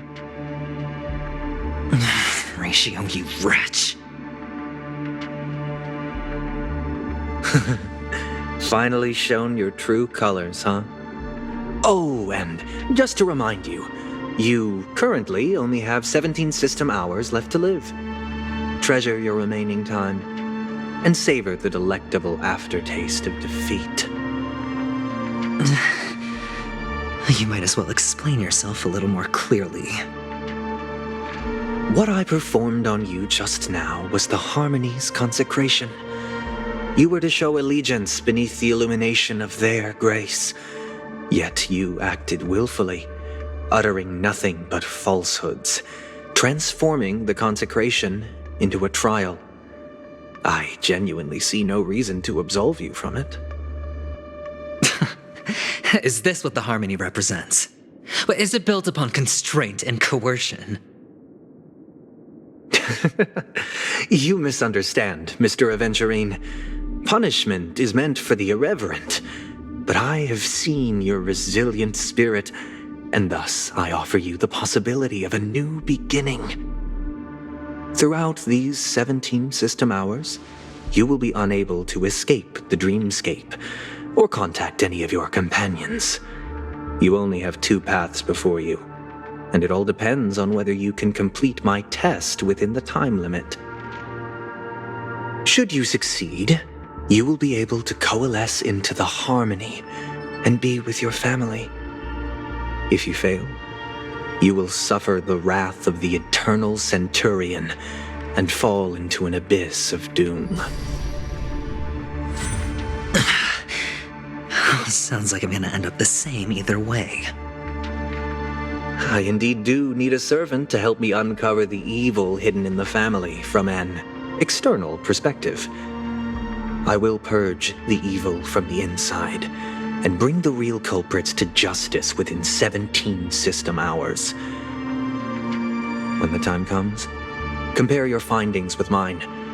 If both our findings align, or if you can provide me more insights, then they will truly be able to grant you mercy and honesty. Shameless hypocrites. You took everything from me and still demand the truth? That isn't fair. Your carnival reeks with the stench of cash. Nothing is achievable without it. This is meant to be an act of personal virtue, not requiring the family's support. Your bag is over there. Do as you please. I believe you can trade this bag of worthless jewels for everything you need. That's what gamblers excel at, isn't it? Off you go, Mr. Aventurine. You are free. I will wait here for your good news.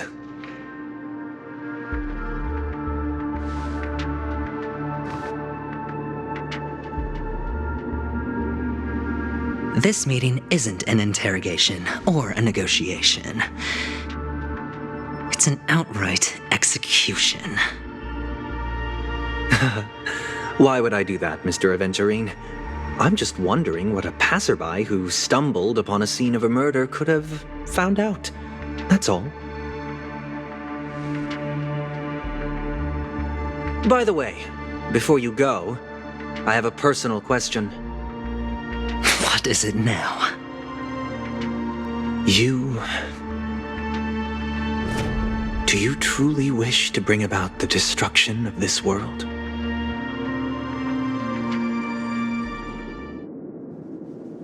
Kakavasha! Where did you go? Oh, are you injured? I got it back, sister. You went to look for them? That's too dangerous. It's just a necklace. It's neither food nor water.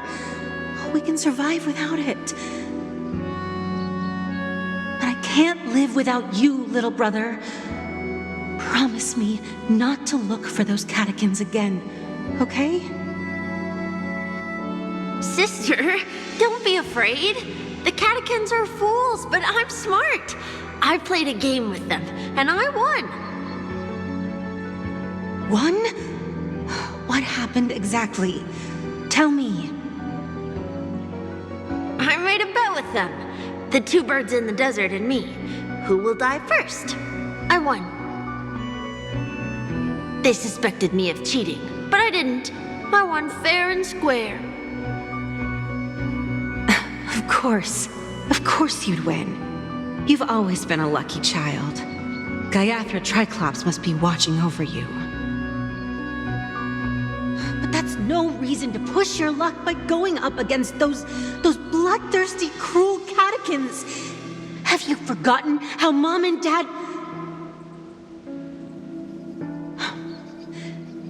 Look, this is just a necklace. But Kakavasha, you are my only family.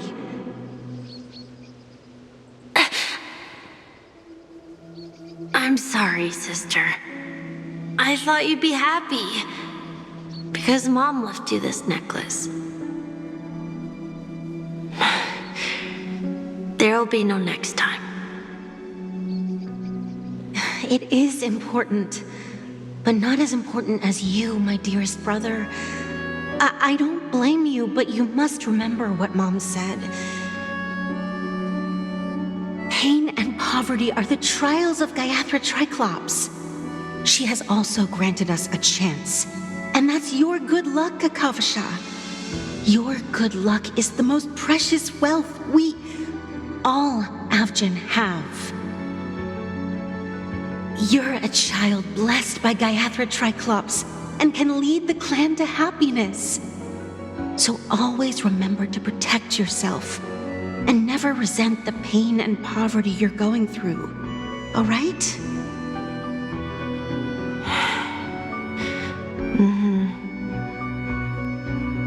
Listen to me and swear to Gaiathra Triclops. Okay. I will swear to Gaiathra Triclops to protect this wealth. But sister, if Gaiathra Triclops was really watching over us, then why did she not protect Dad when he was swept away by the quicksand? After all, Dad went to the Catechins' land only to prepare for Gaiathra Triclops' offerings. And where was Gaiathra Triclops when Mom was shivering in our arms? Mom was still pleading for Gaiathra Triclops' forgiveness under her breath until the moment she closed her eyes.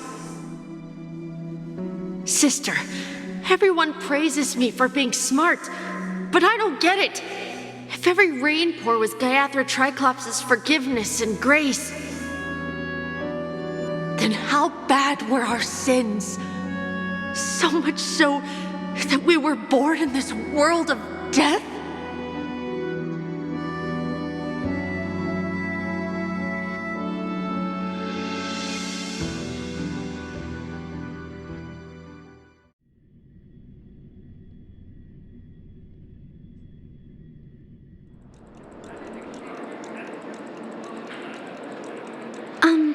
Excuse me.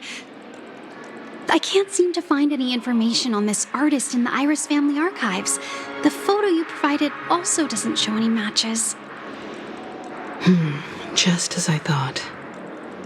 I'd like to ask, what kind of traces do people leave when they enter a dream?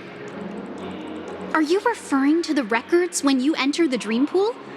The equipment will monitor physiological indicators such as heart rate, blood oxygen levels, and body temperature in real time.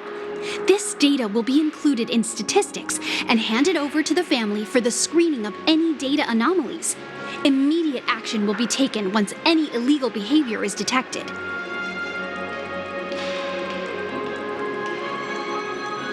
I apologize.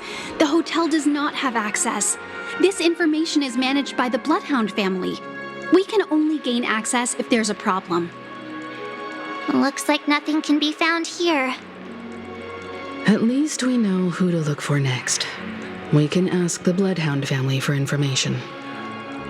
Thank you for your assistance, Miss Allie. By the way, is Miss Robin doing fine? We are looking forward to her performance. Fine? What does that mean? Is there something wrong with Miss Robin? The preparations for the Charmony Festival have been proceeding smoothly, so I guess things are pretty good. I believe she will be able to put on a spectacular show for all of you. I'm sure. Sure enough, no one knows about Miss Robin. I'm not surprised. But that Miss Firefly is truly mysterious. There's no information on her in the hotel system. Even if she's a stowaway, she should have a disguised identity after entering the planet. She's also in the running for the legacy. How is she going to sneak into the dreamscape unnoticed? Is there any other way to enter a dream? Besides the hotel room's dream pool? The Memo Keepers have abilities that are difficult for normal people to comprehend. In the memory zone of Penacony, they thrive effortlessly, a fact proven to us by Black Swan. The hacker girl from the Stellaron Hunters used extraordinary means to unlock the Dreamscape Hotel's seal. According to the scene witnessed by her, it is likely that they are behind Miss Firefly's case. The Garden of Recollection and the Stellaron Hunters. Both are possible, but what about the IPC? Since they want Penacony all for themselves, they're bound to have a plan. Who are you guys? The Bravo team has arrived at their designated position, ready to execute armed evacuation operation. Boss, get moving! Armed evacuation? Boss, are you drunk? What do you know? It's more efficient this way. Just don't let the director find out. Act first, report later. Understood? Help! Help me! I spent all my year-end bonus on the snowball! I don't want my name on the department's major disciplinary notice! Hey, check it out! That voice. Could it be the IPC workers from Bellabog? To all guests, the IPC will be conducting special operations within the hotel. Please follow the staff in charge of evacuation to the designated safe zones, or compulsory measures will be enforced. I'll request a beating for you lot! You've been told not to drink during work hours. Take him back to the hotel room. I'll organize a meeting later to properly go over how this incident report should be written. Miss Topaz? I never thought I'd run into you on Penacony. Long time no see, Astral Express crew. Aventurine has told me a lot about your happenings. Huh?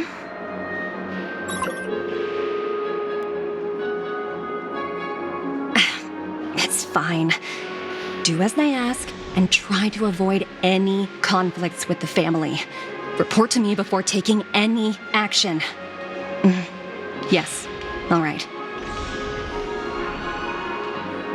As you see, the IPC isn't very popular here on Penacony. Cordiality from the family is a mere facade. The former frontier prison has turned around and cuffed its shackles on the IPC staff now. Only Aventurine, who carries an invitation, is allowed to attend the banquet. An entourage like us, we can only sit around in the reality hotel, unauthorized to even enter dreams. No wonder Aventurine's scrambling to partner up with someone. The IPC can't back him up in the dreamscape. His situation isn't optimistic, I hear. You're all helping to investigate some dirt on the family, are you not? Let me know if you need anything outside the dreamscape. The IPC always treats its partners well. Thank you, Miss Topaz. We're on our way to the Hounds to verify some intel. Perhaps you've had dealings with them? Yep. They're tailing us right now. Why not go and talk to them?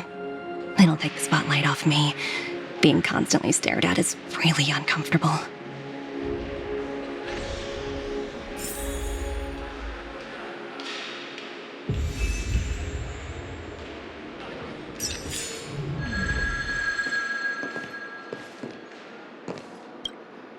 How does it feel to be in business with Aventurine? I bet you're not used to it. That's just his style. All or nothing is his mantra. He's always cozying up to his clients while egging them on to undertake some dangerous assignment with him. But everyone has their merits, so I won't comment further. But Aventurine's luck has always been good. He's always closed all his cases without a hitch and basically never lost a gamble. Which is why, on the issue of retaking Penacony, I'm watching with keen interest. Of course. It's business after all. What's important is where you're seated at the table. As for the 2 cases, apologies, but I don't have much info on them either. All I can do is ask you to keep digging for more details.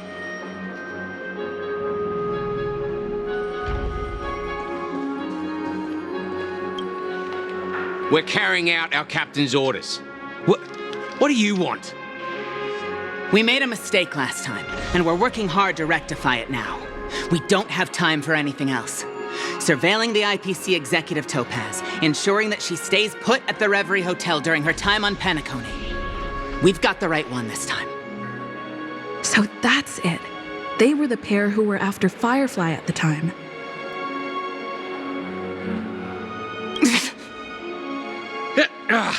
It's you again. Back for more trouble? We're not afraid of you this time. Well, spit it out. Stop bothering us if you've nothing important. So you know each other. Why do you keep running into people you've beaten up before?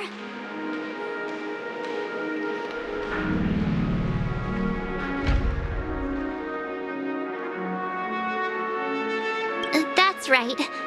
We're investigating a murder for the family. Can we speak to your captain about the case?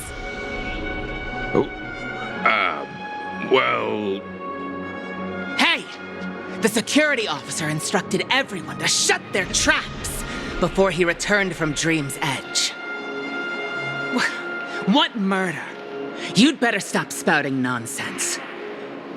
Yeah, that's right. We have nothing to report. Please leave. Looks like they're not going to cooperate. But they did at least tell us that the captain is at Dream's Edge. Why don't we just look for the security officer then? It's probably Gallagher, the one she mentioned, right?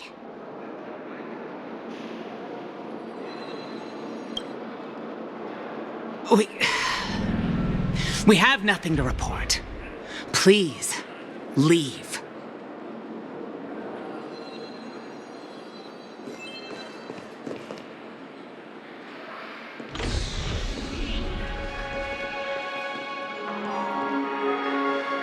Please, continue to investigate the case. All I can do is sit tight in the real world. I look forward to hearing your progress.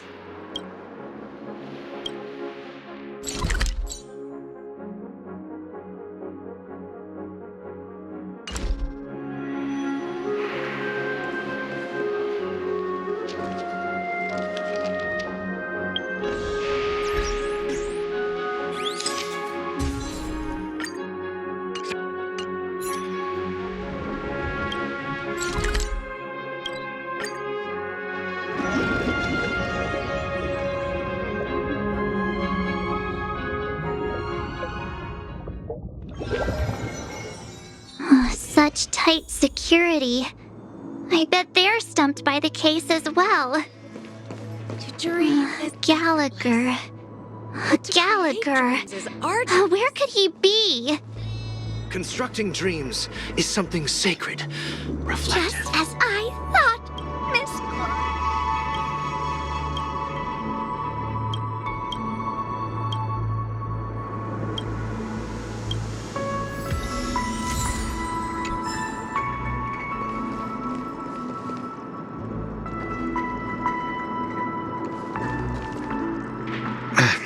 Apologies. The Bloodhound family is running an investigation up ahead. No unauthorized personnel allowed. Hold on a minute. I think I've seen you before. The gray-haired one. How much trouble have you stirred up exactly on Penacony? Not possible. It was you the last time, yelling about some clockwork friendship while beating me up with that silver-haired girl.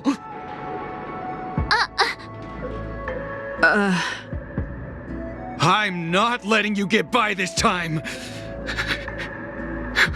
Please leave, or I'll have to get on my knees and beg you. Huh? What kind of heinous crime have you committed now? Hold on, sir. We have documents authorized by the family that would aid your investigation. If it wouldn't trouble you, could we see this Mr. Gallagher? Who exactly is this Gallagher you keep talking about? There've been a few people mentioning this name. Even the one with the gray hair. He didn't send you all here? It was the security officer who dispatched us. That's all I can divulge. He'll do. He's the one we've been looking for. Sorry, no can do. The boss said that since it's a matter of the family's reputation, no one's allowed through. Everyone, please leave. There's really no need for us to make things difficult for each other, right? We're really sorry for troubling you. Let's think of another way. Another way. That's it! Didn't they say something about that? What was it? Clockwork? That got this guy to change his mind. Can you perform it again? That, clocky magic. Please?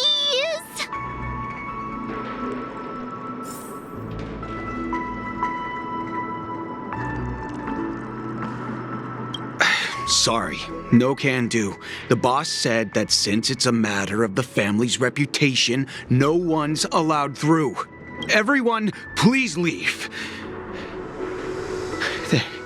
There's really no need for us to make things difficult for each other, right?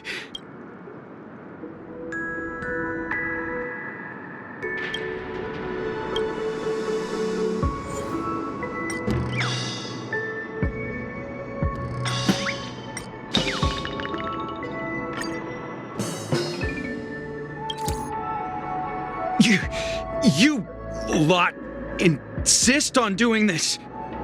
Sorry, but human lives and the family's reputation are at stake. It is imperative we know everything about the case. No, I meant to say, do I really have to get down on my knees and grovel? I didn't think you were the type who would kick someone when they were down. If that's the case, I'll just have to acquiesce to everyone's wishes. Lower my esteemed head and plead with everyone. No. No need. Standing is just fine. You don't need to do that. Looks like he still doesn't want to divulge anything.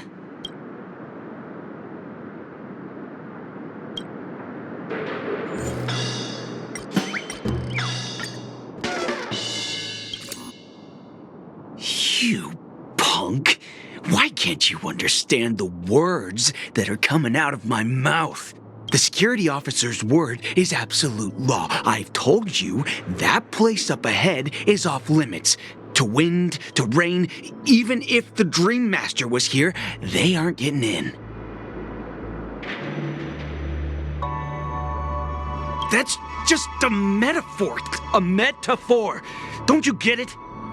Oh, I'm warning you. If you keep insisting, I'm gonna have to show you my true power. He looks kinda angry now. Should we? Humans will never understand one another. Oh, great. Even if Klapoth were here, they wouldn't be able to protect him. There is no meaning to death and defiance. Why do you not understand? Sweet Dreams Troop, charge! Teach them a lesson they won't forget!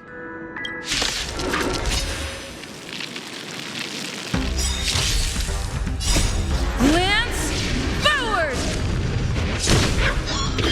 A test. Feel. Knowledge, the measure of truth and falsehood. 0 points. Get them. Fail. Stand still.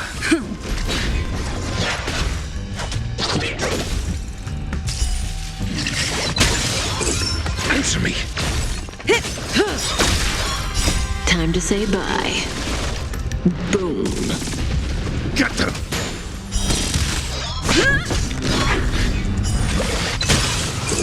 A test. 0 points.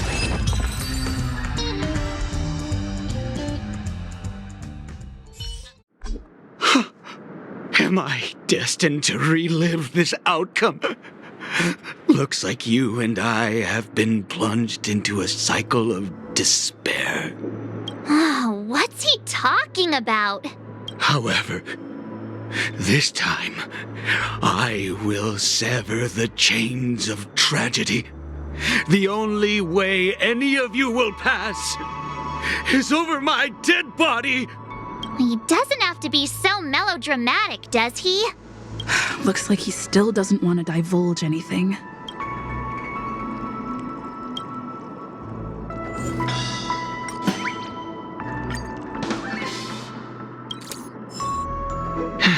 Let me see what time it is now.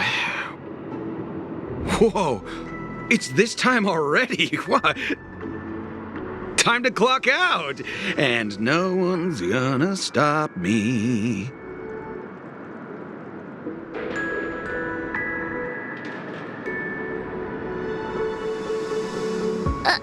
What?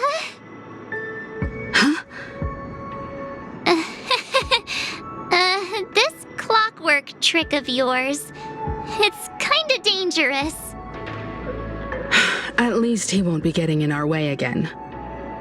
Let's go find that Gallagher and ask him the intricacies of the case. I was wondering what all the commotion was. Huh. Oh, it's you guys. Welcome. Since you made it here, what can I do for you? Hello, Mr. Gallagher, sir. Judging from your tone, it sounds like you were expecting us. Miss Himiko, you're too polite. There's no need to call me sir. Mr. Gallagher, you even know my name. Of course I do. You folks are from the legendary Astral Express and honorable guests of the Watchmaker. I had an encounter with this lady in the Golden Hour. I remember that little silver-haired girl was there too. I'm sorry for what happened to that kid. This is also the reason why we've come to visit you, Mr. Gallagher. The Express can't just overlook the death of that child. So we've decided to help the family get to the bottom of it, in the hopes of getting justice for her. The Nameless involved with the family. What an unpredictable twist of fate. Why? What's wrong with the family? It's nothing. On Penacony, everyone loves the family. No matter how much one resists the beautiful dream, when the time comes, they too will find it hard to let go. Who wants to leave a warm nest?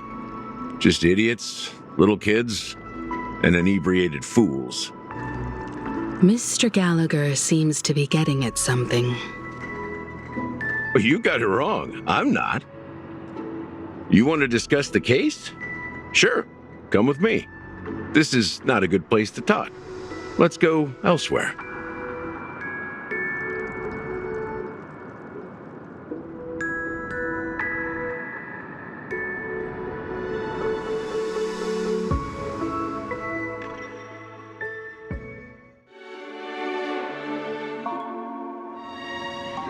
Even after that chilling tragedy, this dream is still running effortlessly. Other than the family of the Harmony, it's hard to imagine any other power in the universe that could sustain a building of such magnitude. The family itself is a huge, perfect building, like a living idol. Each member of the family sees themselves as a piece of the divine puzzle, revolving around a singular core and a shared ideal. Under their command, they loyally fulfill their roles, offering themselves while also receiving sustenance in return. Interesting analogy. Perhaps that's why Penacony's beautiful dream has persisted for so long. But the human body has its limits, and so does the divine's. That doesn't sound like the kind of comment a Galaxy Ranger would make. Just pointing out the facts. Mr. Yang will definitely have a better sense of what's going on than I do. Why do you say that, Miss Acheron? The beautiful dream is crumbling.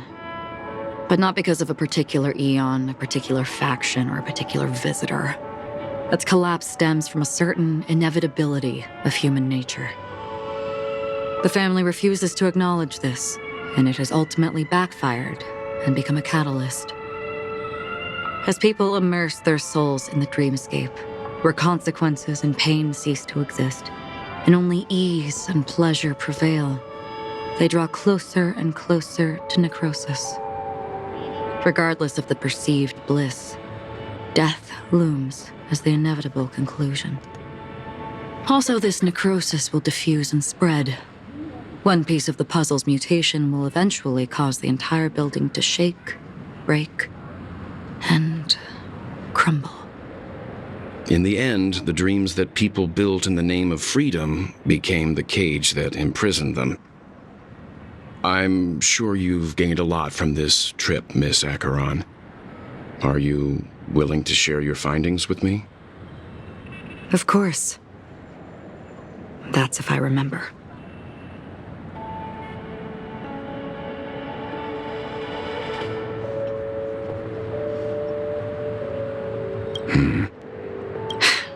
Don't mind me, it's just a habit. Owing to events in the past, I've become easily forgetful.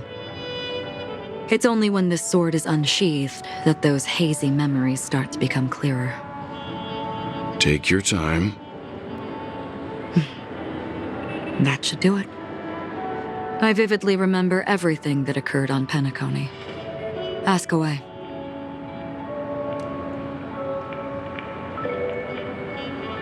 The moment of daybreak. I've heard that's where the Dawn Factory, which processes the foundation of the dreamscape, is located. Behind the dreamscape's song and dance stand many imagination factories. Workers create all kinds of whimsical works day in and day out in their dreams. Then they return to reality and sleep on a narrow bed in a room. A far cry from luxury. They say it will suffice. Experiencing the bizarre and motley dreamscape is the best reward. There I encountered a young woman who had just come of age. The perfect time to indulge in beautiful dreams. Her greatest wish was to one day move to the golden hour and see the magnificent garments she had woven with her own hands. For certain reasons, her wish was difficult to fulfill. But I managed to bring her a garment.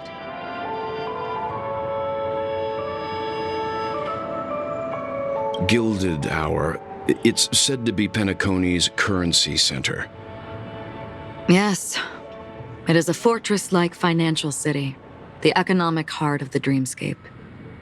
The Pepeshi people of the Alfalfa family are there to keep it running, sending blood that is made from money everywhere on Penacony. Everyone there is exquisitely dressed and always in a hurry. The greatest wish of the local Pepeshi people is for their future generations to work in the Gilded Hour. I've never met anyone who is willing to talk.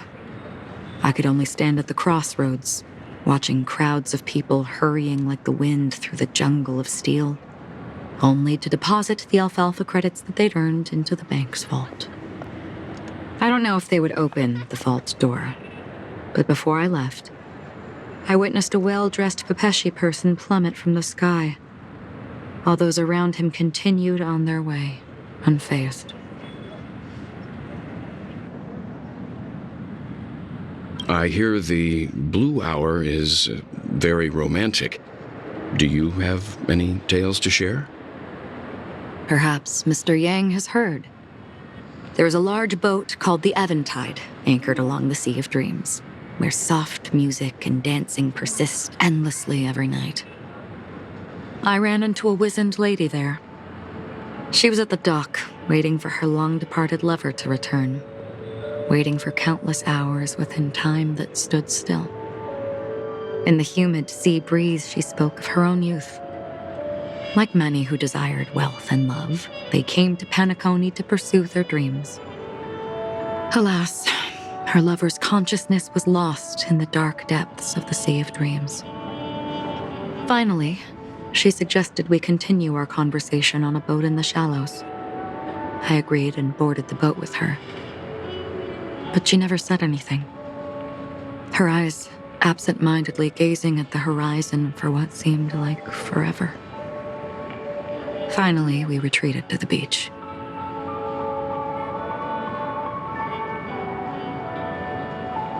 The dreamscape of chic, luxury, and consumerism, the moment of dusk. My companions have been there too. Then you all must have seen those who are attempting to realize their dreams. Or have realized them, scattering money as if it were dust and betting it on all or nothing.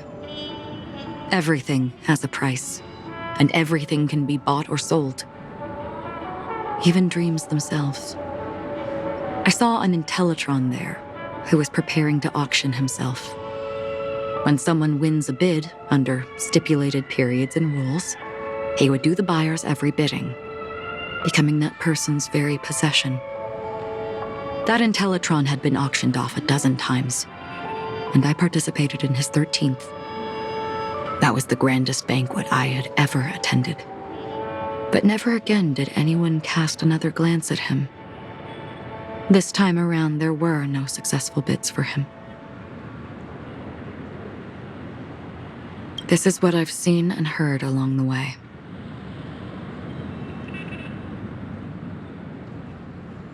Someone once said to me, Penacony wasn't like this a long time ago, nor should it be.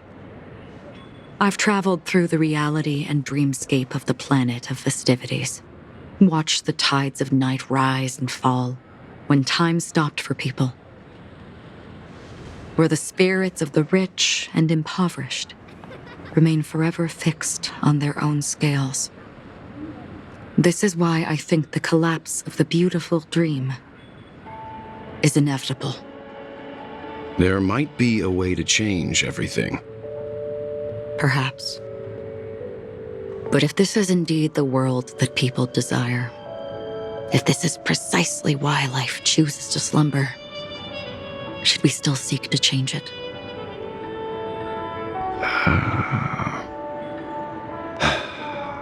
Miss Acheron, now it's my turn to share a story with you.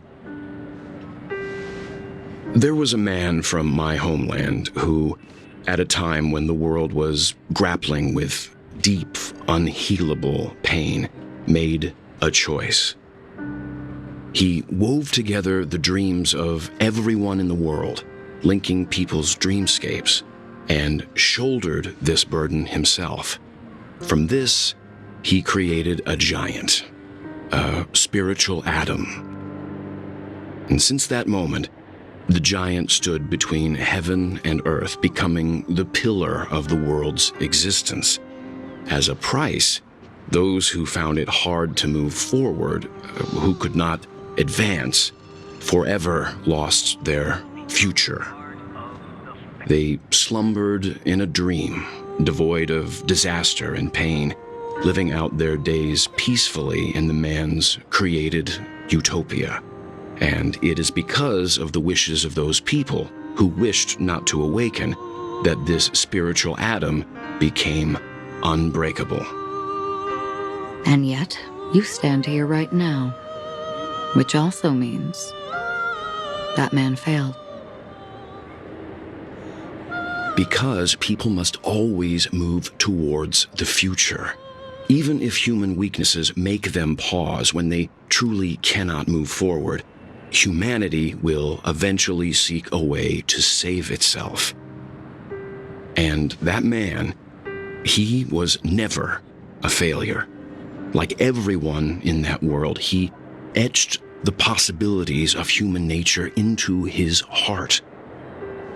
He was the sun chaser of legend, soaring towards the sky and embracing his final victory with his fall. He ascended to heights uncharted, only to come face to face with the sun, a place not visited by anyone before. His wings would melt because of it, only for him to fall into the sea. And after that, countless others would surpass him, soaring to even greater heights. A fitting metaphor for the Nameless's trailblazing spirit. Thank you, Mr. Yang. I know what you wish to confirm. The universe has innumerable similar, yet different worlds. In these worlds, there are innumerable people who look alike, yet don't. I, too, have embarked on journeys, encountering old friends with familiar faces on different worlds, witnessing their destinies follow paths similar to mine. So I will tell you, even if not completely similar, the story you just told, it overlaps with my past. And within that abyssal dream,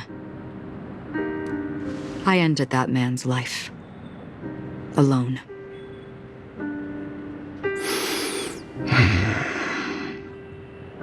I am not who you think I am, nor will my home be as fortunate as your world. I am sorry. It's fine. I don't mind, so long as I can alleviate your suspicions. There's something I still wish to know, Miss Acheron. Under that representation of the hunt, exactly what sort of power is it that has motivated your solitary journey thus far? Mr. Yang, before answering that question, I wish to continue the previous topic. I like your analogy very much. Indeed, birds are born to fly. But in a distant past, their ancestors could only gaze at the sky in envy. They saw that faraway ray of light from above the heavens, piercing through the clouds and blanketing the earth. And so, time and time again, generation after generation, the birds spread their wings and took to the sky, attempting to touch its ceiling, all because the sun was there. Then, what if the last bird finally soars into the sky, only to realize that the end of the light is not the sun, but darkness? Then why, exactly, do we even walk towards the light?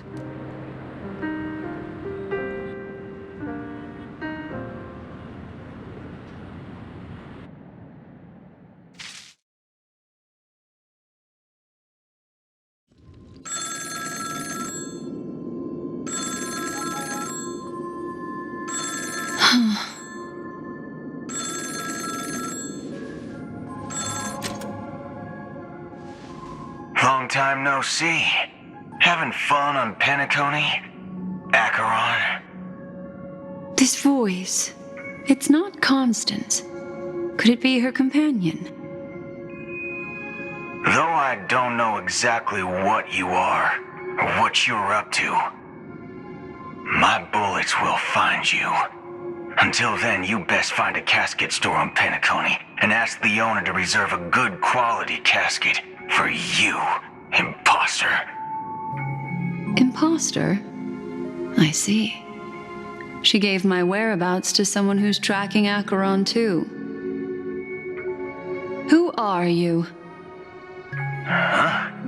Did I make a mistake? Who the heck are you? I'm the Garden of Recollection's memo keeper. Not bad. This is the kind of tough challenge I like. You that imposter's bodyguard? Never mind. It's fine. I'll leave a round for you. So get that forehead clean and wait for me.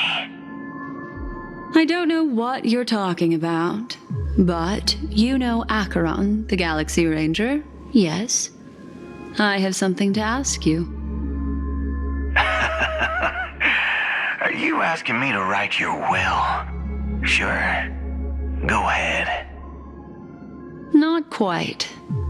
I only want to ask, how exactly did she become a Galaxy Ranger?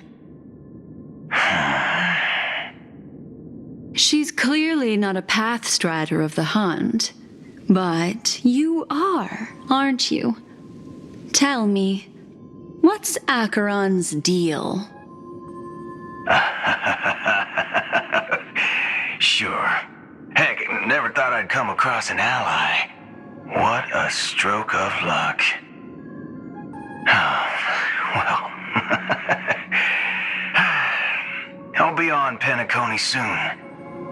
Memo keeper, go buy a bottle of Asdana's white oak and warm it up, and I'll raise a glass to you. That lady's passed. Well, nobody knows. But if all you want is a simple answer, sure, you best get a chair and take a seat. That woman, named Acheron, is an emanator who should not exist.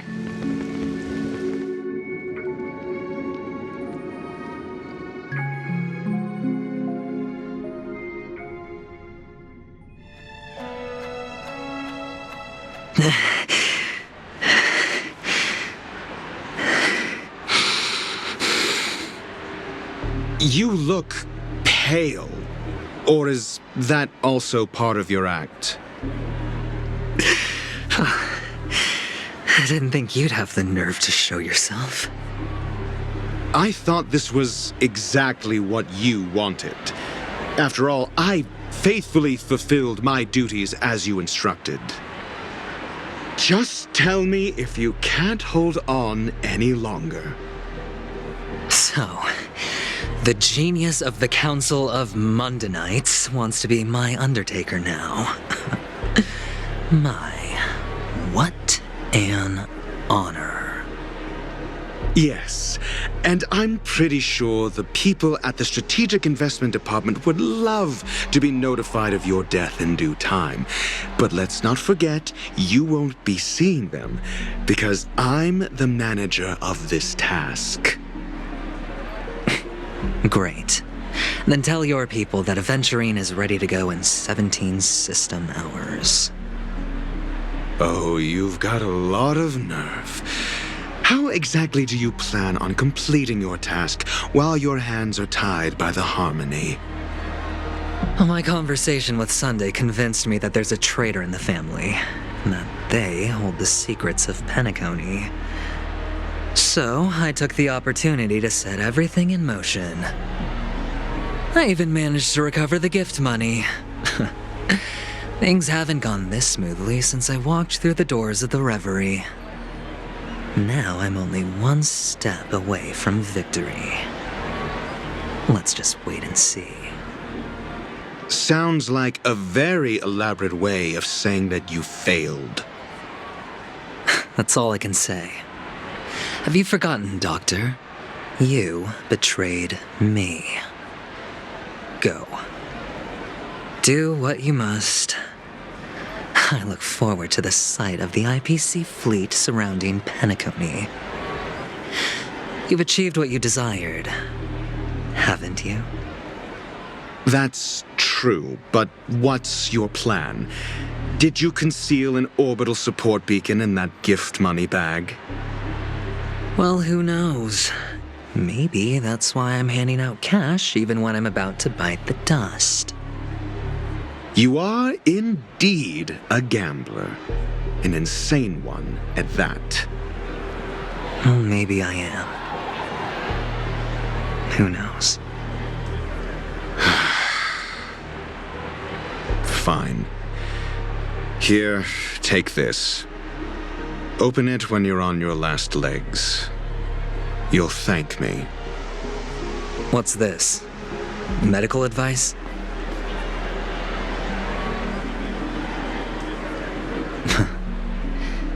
You catch on pretty fast, Doctor.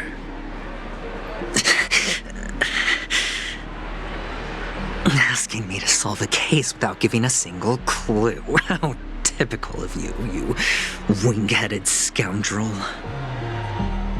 But the way you're all on edge about that stowaway, it's just as I guessed it would be. As for now, let the rain of wealth from the IPC fall evenly on everyone.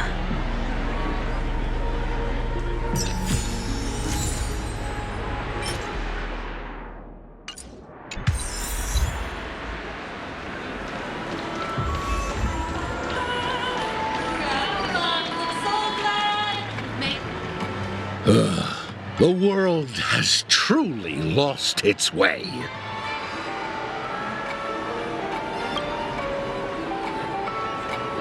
You... wait. I get it now. This is some sort of prank show, right? You must have some cameras set up around here to film yourself doing good deeds, right? You youngsters are always looking for a quick way to get an audience. But you know what? A truly great show never comes easy. A great show will start soon, old man. But before that, I need to ask you something. Do you know where I can find death in this dream? Ah, I see.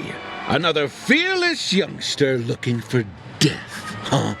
Well, let me give you a piece of advice.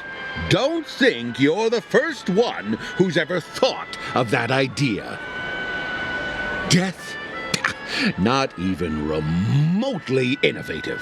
I bought it from Dr. Edward. He claimed it was some exclusive fancy schmancy stuff. Now, but what a disappointment. The effects were awful. First, some monster covered in eyes stabs you in the gut, and then all you see are blurry glimpses of buildings and lights. The sky was spinning so fast it almost made me puke. Is that all? Yeah, what else can you expect? Don't put too much stock in the Penacony movie industry. They even call this junk groundbreaking art. Can you believe it? What a joke.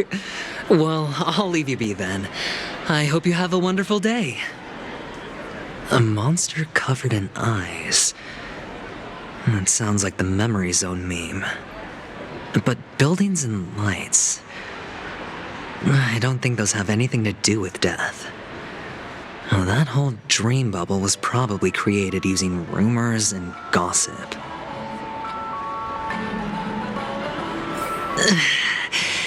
I can feel something inside my head.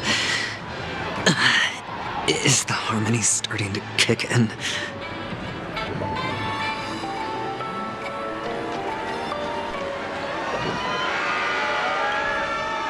Would you be willing to support my performance? And keep the Song of Beauty alive in the cosmos? Wow, how fabulous! But why would you give such a wonderful gift to a random stranger like me? Well, you see, I can't bear to see anyone in this sweet dream suffering from poverty. That's incredibly kind of you. Thank you so much, sir. If you ever get the chance, please, feel free to come by and indulge in my singing. Sure thing. Oh, by the way, do you happen to know anything interesting about death? Death? That's a pretty scary topic, and it doesn't really match the mood of this sweet dream. Oh, you see, I'm a tabloid reporter collecting ghost stories in Penacony. As you know, the more chilling the stories, the more attention they get. Maybe you could help me out. Well, if you're up for some gossip, it's not about death, but there have been some rumors about a guest at the reality hotel who fell into a deep sleep and didn't wake up. It was like they were in some sort of coma. Nobody knows what caused it, but luckily the customer eventually regained consciousness. Well, all customers are under the protection of the family, after all. Thank you.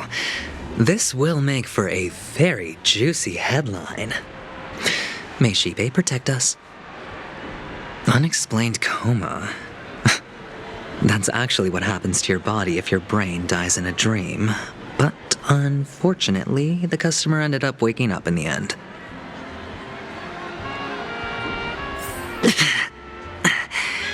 The disturbing voice in my head. It's getting closer.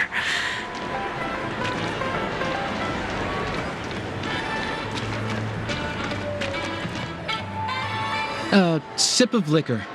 A blissful reprieve. To drown 1,000 sorrows. Let worries leave. I know I have what it takes to become a poet. Oh? Oh. You're giving these gems to me? Didn't expect to meet such a generous soul in this place. Or are you just pitying me? Well, it really doesn't matter. As long as I have Soul Glad, that's enough. This is just a dream after all. You really shouldn't drink so much Soul Glad, my friend. It's not good for your health. Oh? Maybe I really should quit. But not before meeting the Devil of Soul Glad. The Devil of Soul Glad? Care to elaborate? Yeah. It's a seahorse with a long neck. They say it loves to appear to drunk people, especially the ones who are passed out on the side of the road. How funny. Yeah, very funny indeed. Thank you.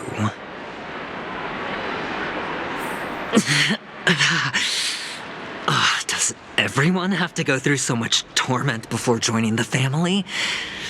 Darn it. Now I just want to dig out my brain and use it as evidence.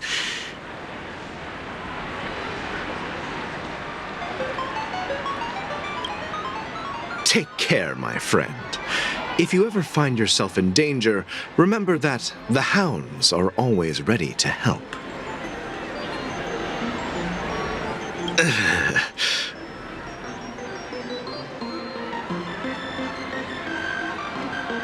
You don't look good, my friend. If you need assistance, I can contact the hotel and have them wake you up forcefully. That won't be necessary. I have some business to attend to. But thank you all the same. All right, then. If you ever need help, don't hesitate to reach out to us hounds. Well, actually, I do need a favor. As the most outstanding hound in Penacony, have you come across any stowaways recently? Stowaways? How could there be stowaways in Penacony? We've never had anything like that before. All right. Good luck with your work, then. What was I even thinking? Family would never share intel with the IPC.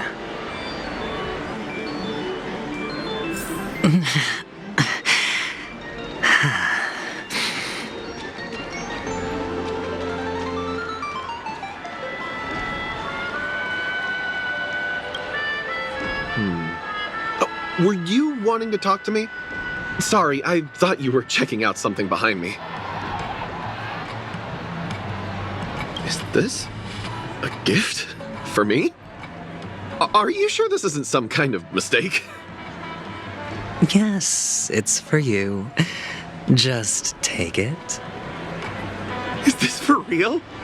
Someone is actually giving me a gift. Not for my parents, but for me. Thank you. Thank you so much. No, it's not much. I just want to ask you something. I knew it. What's on your mind? Are you trying to ask about my father or my mother? Neither. I just wanted to know if you've ever heard about death in the dreamscape. Oh, you sound just like my father. Always warning me about danger, even in dreams. He's an Intellitron, so his dream entry methods are different from us organics. Can't count on him to protect me if something does go haywire. Funny, right now I'm still under his protection. How ironic. Hey, stay positive. Gold will always shine one day, right?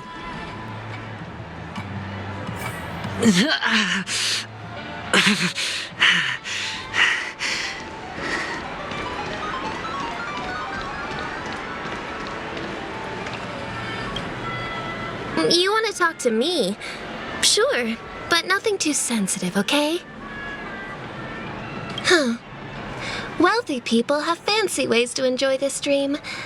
But to be honest, I've never seen anyone who gives out money to others like you. So, are you trying to be the prince from the tale, handing out his gold leaf garment and melting his lead heart in the fire? I'm flattered. I'm no prince, and I just thought these gems would help you speak.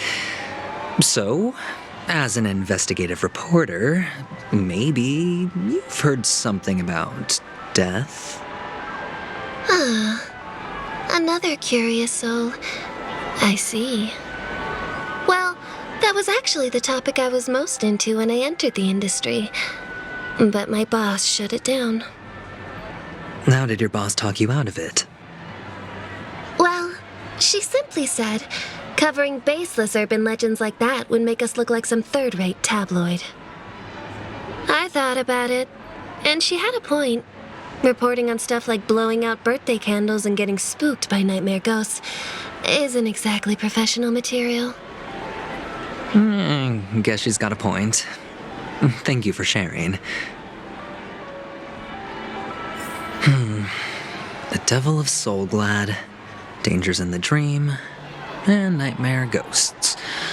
Well, surely death is a popular topic in this sweet dream granted by the family. Well, I've collected a bunch of rumors, but no useful clues. The gems in my bag are running low. Well, let's see if my last lucky interviewee brings some surprises.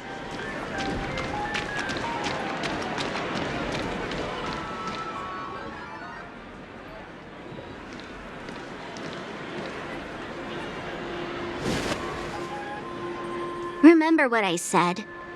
You Sigonians are better off hiding in the sewers. Look at you, snooping around and sticking your nose everywhere. Is the smell of death so enticing, my fine fellow? Oh, it's you, masked fool. I should have guessed it.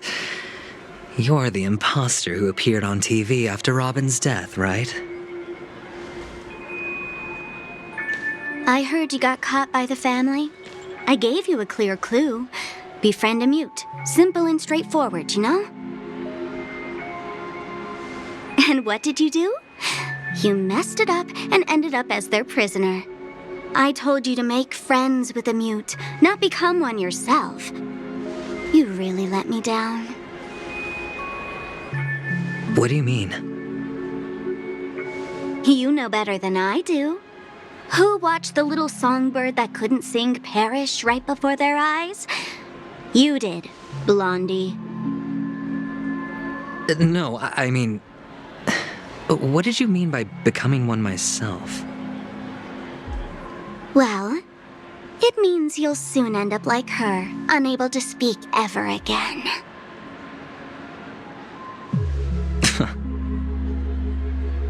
But it's a good thing if you ask me, because...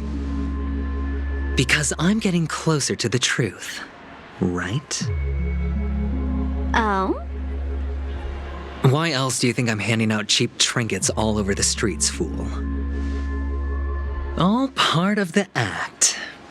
Fool's bait. The more pathetic I seem, the more likely you'll come sniffing around.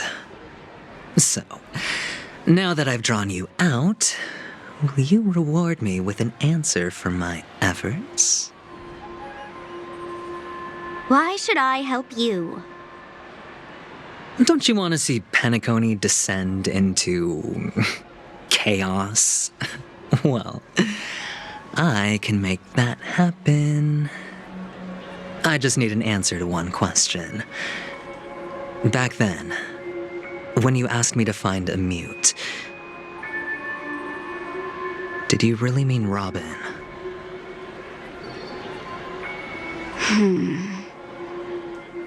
And what if I say no? Then I'll thank you. Oh, the word no has never sounded so pleasing. Well done. I admit I underestimated you, but what difference would it make?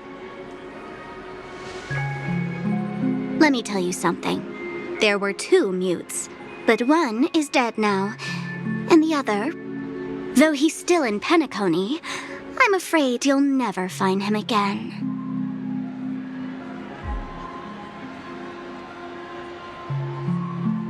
Now I'm completely sure that I was on the right track from the beginning and never strayed, fool.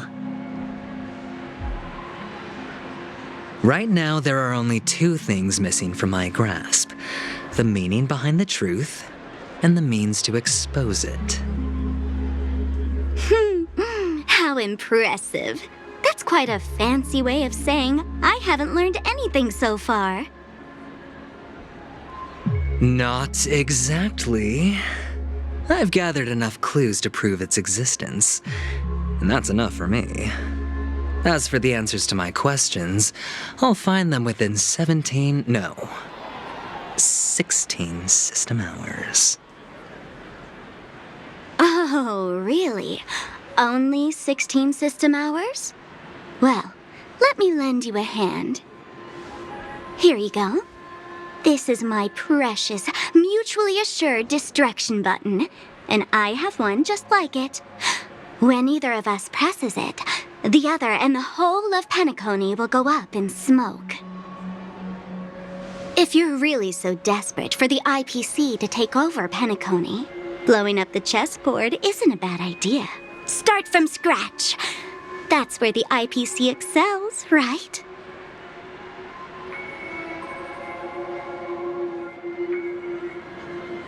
Just press the button when you're at your wit's end. And of course, feel free to reach out to me for my hospice care, too.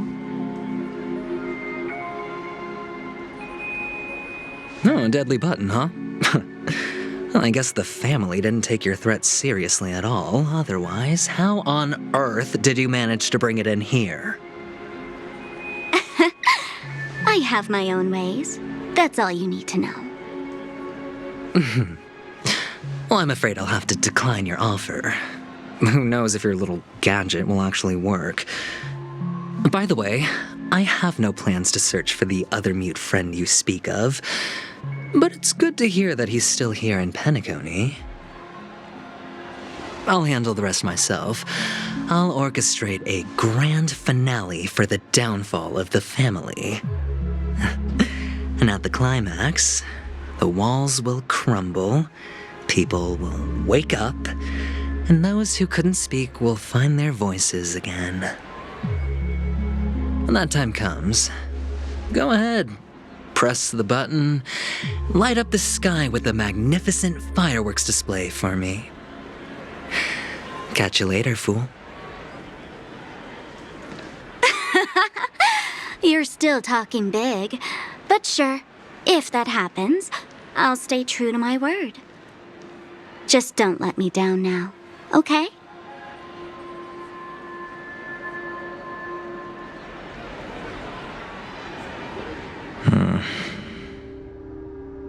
So, number 35. You're back. Like your new lucky charm? Can a commodity code really be considered a lucky charm? Silence! I didn't give you permission to speak, you Sigonian hound.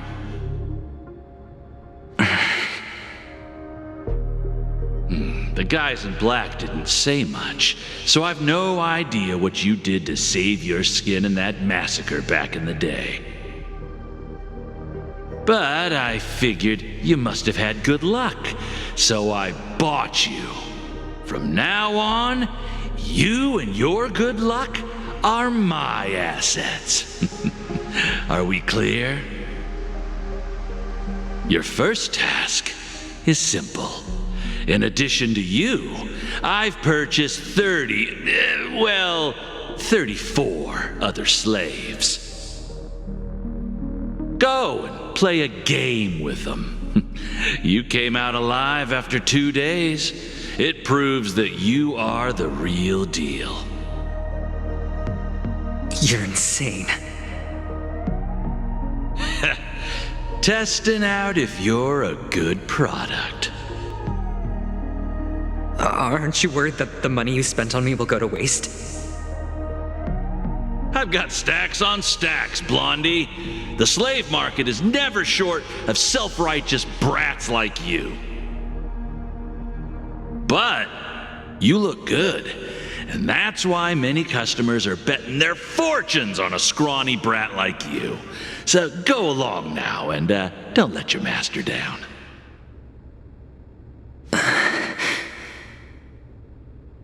How much did you spend? What? My price. How much did you pay for me? Huh. You really want to know?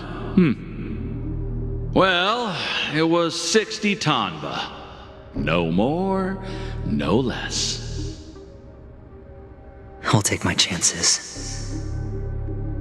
30 tanba. If I come back alive, you'll give me 30 tanba. Deal? Are you trying to strike a bet with me? Oh, you've got some guts. Yeah, sorry, but that won't do. Don't forget your place, slave. You're not qualified to be at the table.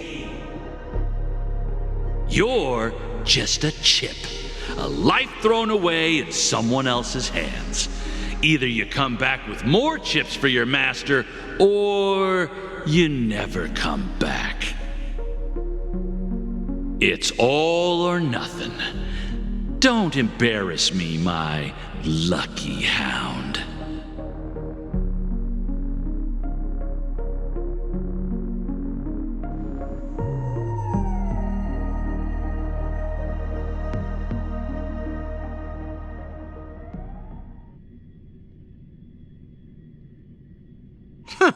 What brings you here, Gallagher? Some friends from the old days. Do you have a moment to spare, Siobhan? Oh, I have the whole day to spare. Ladies and gentlemen, welcome to Dream Jolt Hostelry. This bar offers a wide variety of drinks, but we draw the line at Soul Glad. Why settle for ordinary when you can experience extraordinary? We're dedicated to serving up nothing but pure joy and laughter. What would you like to drink? I'll whip it up for you. Oh, look! A lady as cool as Serval! Who's Serval? Will you, introduce me to her? Huh? Oops. She's heard us. Just spare them, my esteemed bartender. I'll take over the bar today. I'm getting up there in age, and I need some practice before I forget the skills that used to put food on my table. Where did you stash the ingredients? They're all under the counter. Since our guests have traveled from afar, shouldn't you whip up some special drinks? That's exactly what I had in mind. Hey, my friends, do me a favor. Go around the bar and bring me any ingredients you fancy. The discussion might take quite some time, so I'll prepare some customized, non-alcoholic drinks for you. In the bar? But aren't all the ingredients right there on the counter? Why, we're in a dream, my lovely lady. You can help yourself to anything if you wish for it. Comfort, hunger, confusion, or even boredom. It's all within reach, right at your fingertips. Oh, did you hear that? She just called me my lovely lady. Even in reality, mixing drinks is more than just throwing ingredients together. A bartender needs to capture the bar's atmosphere, master technique, and spin a tale of mystery and anticipation. Only then can a perfect drink crafted with a customer's life story be created. In other words, what you get from your drink is down to luck, so don't overthink it. Indecisiveness has no place when it comes to enjoyment.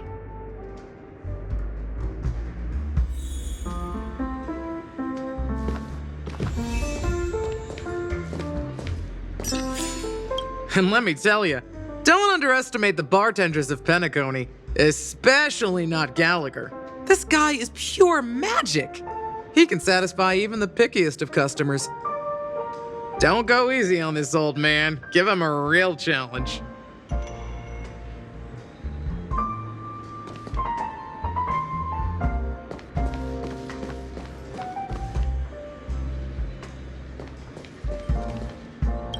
That being said, mixing a drink is way simpler than you'd imagine.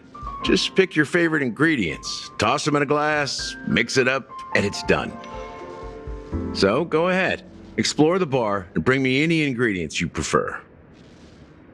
Go ahead, my friend. I'm sure you'll find splendid ingredients.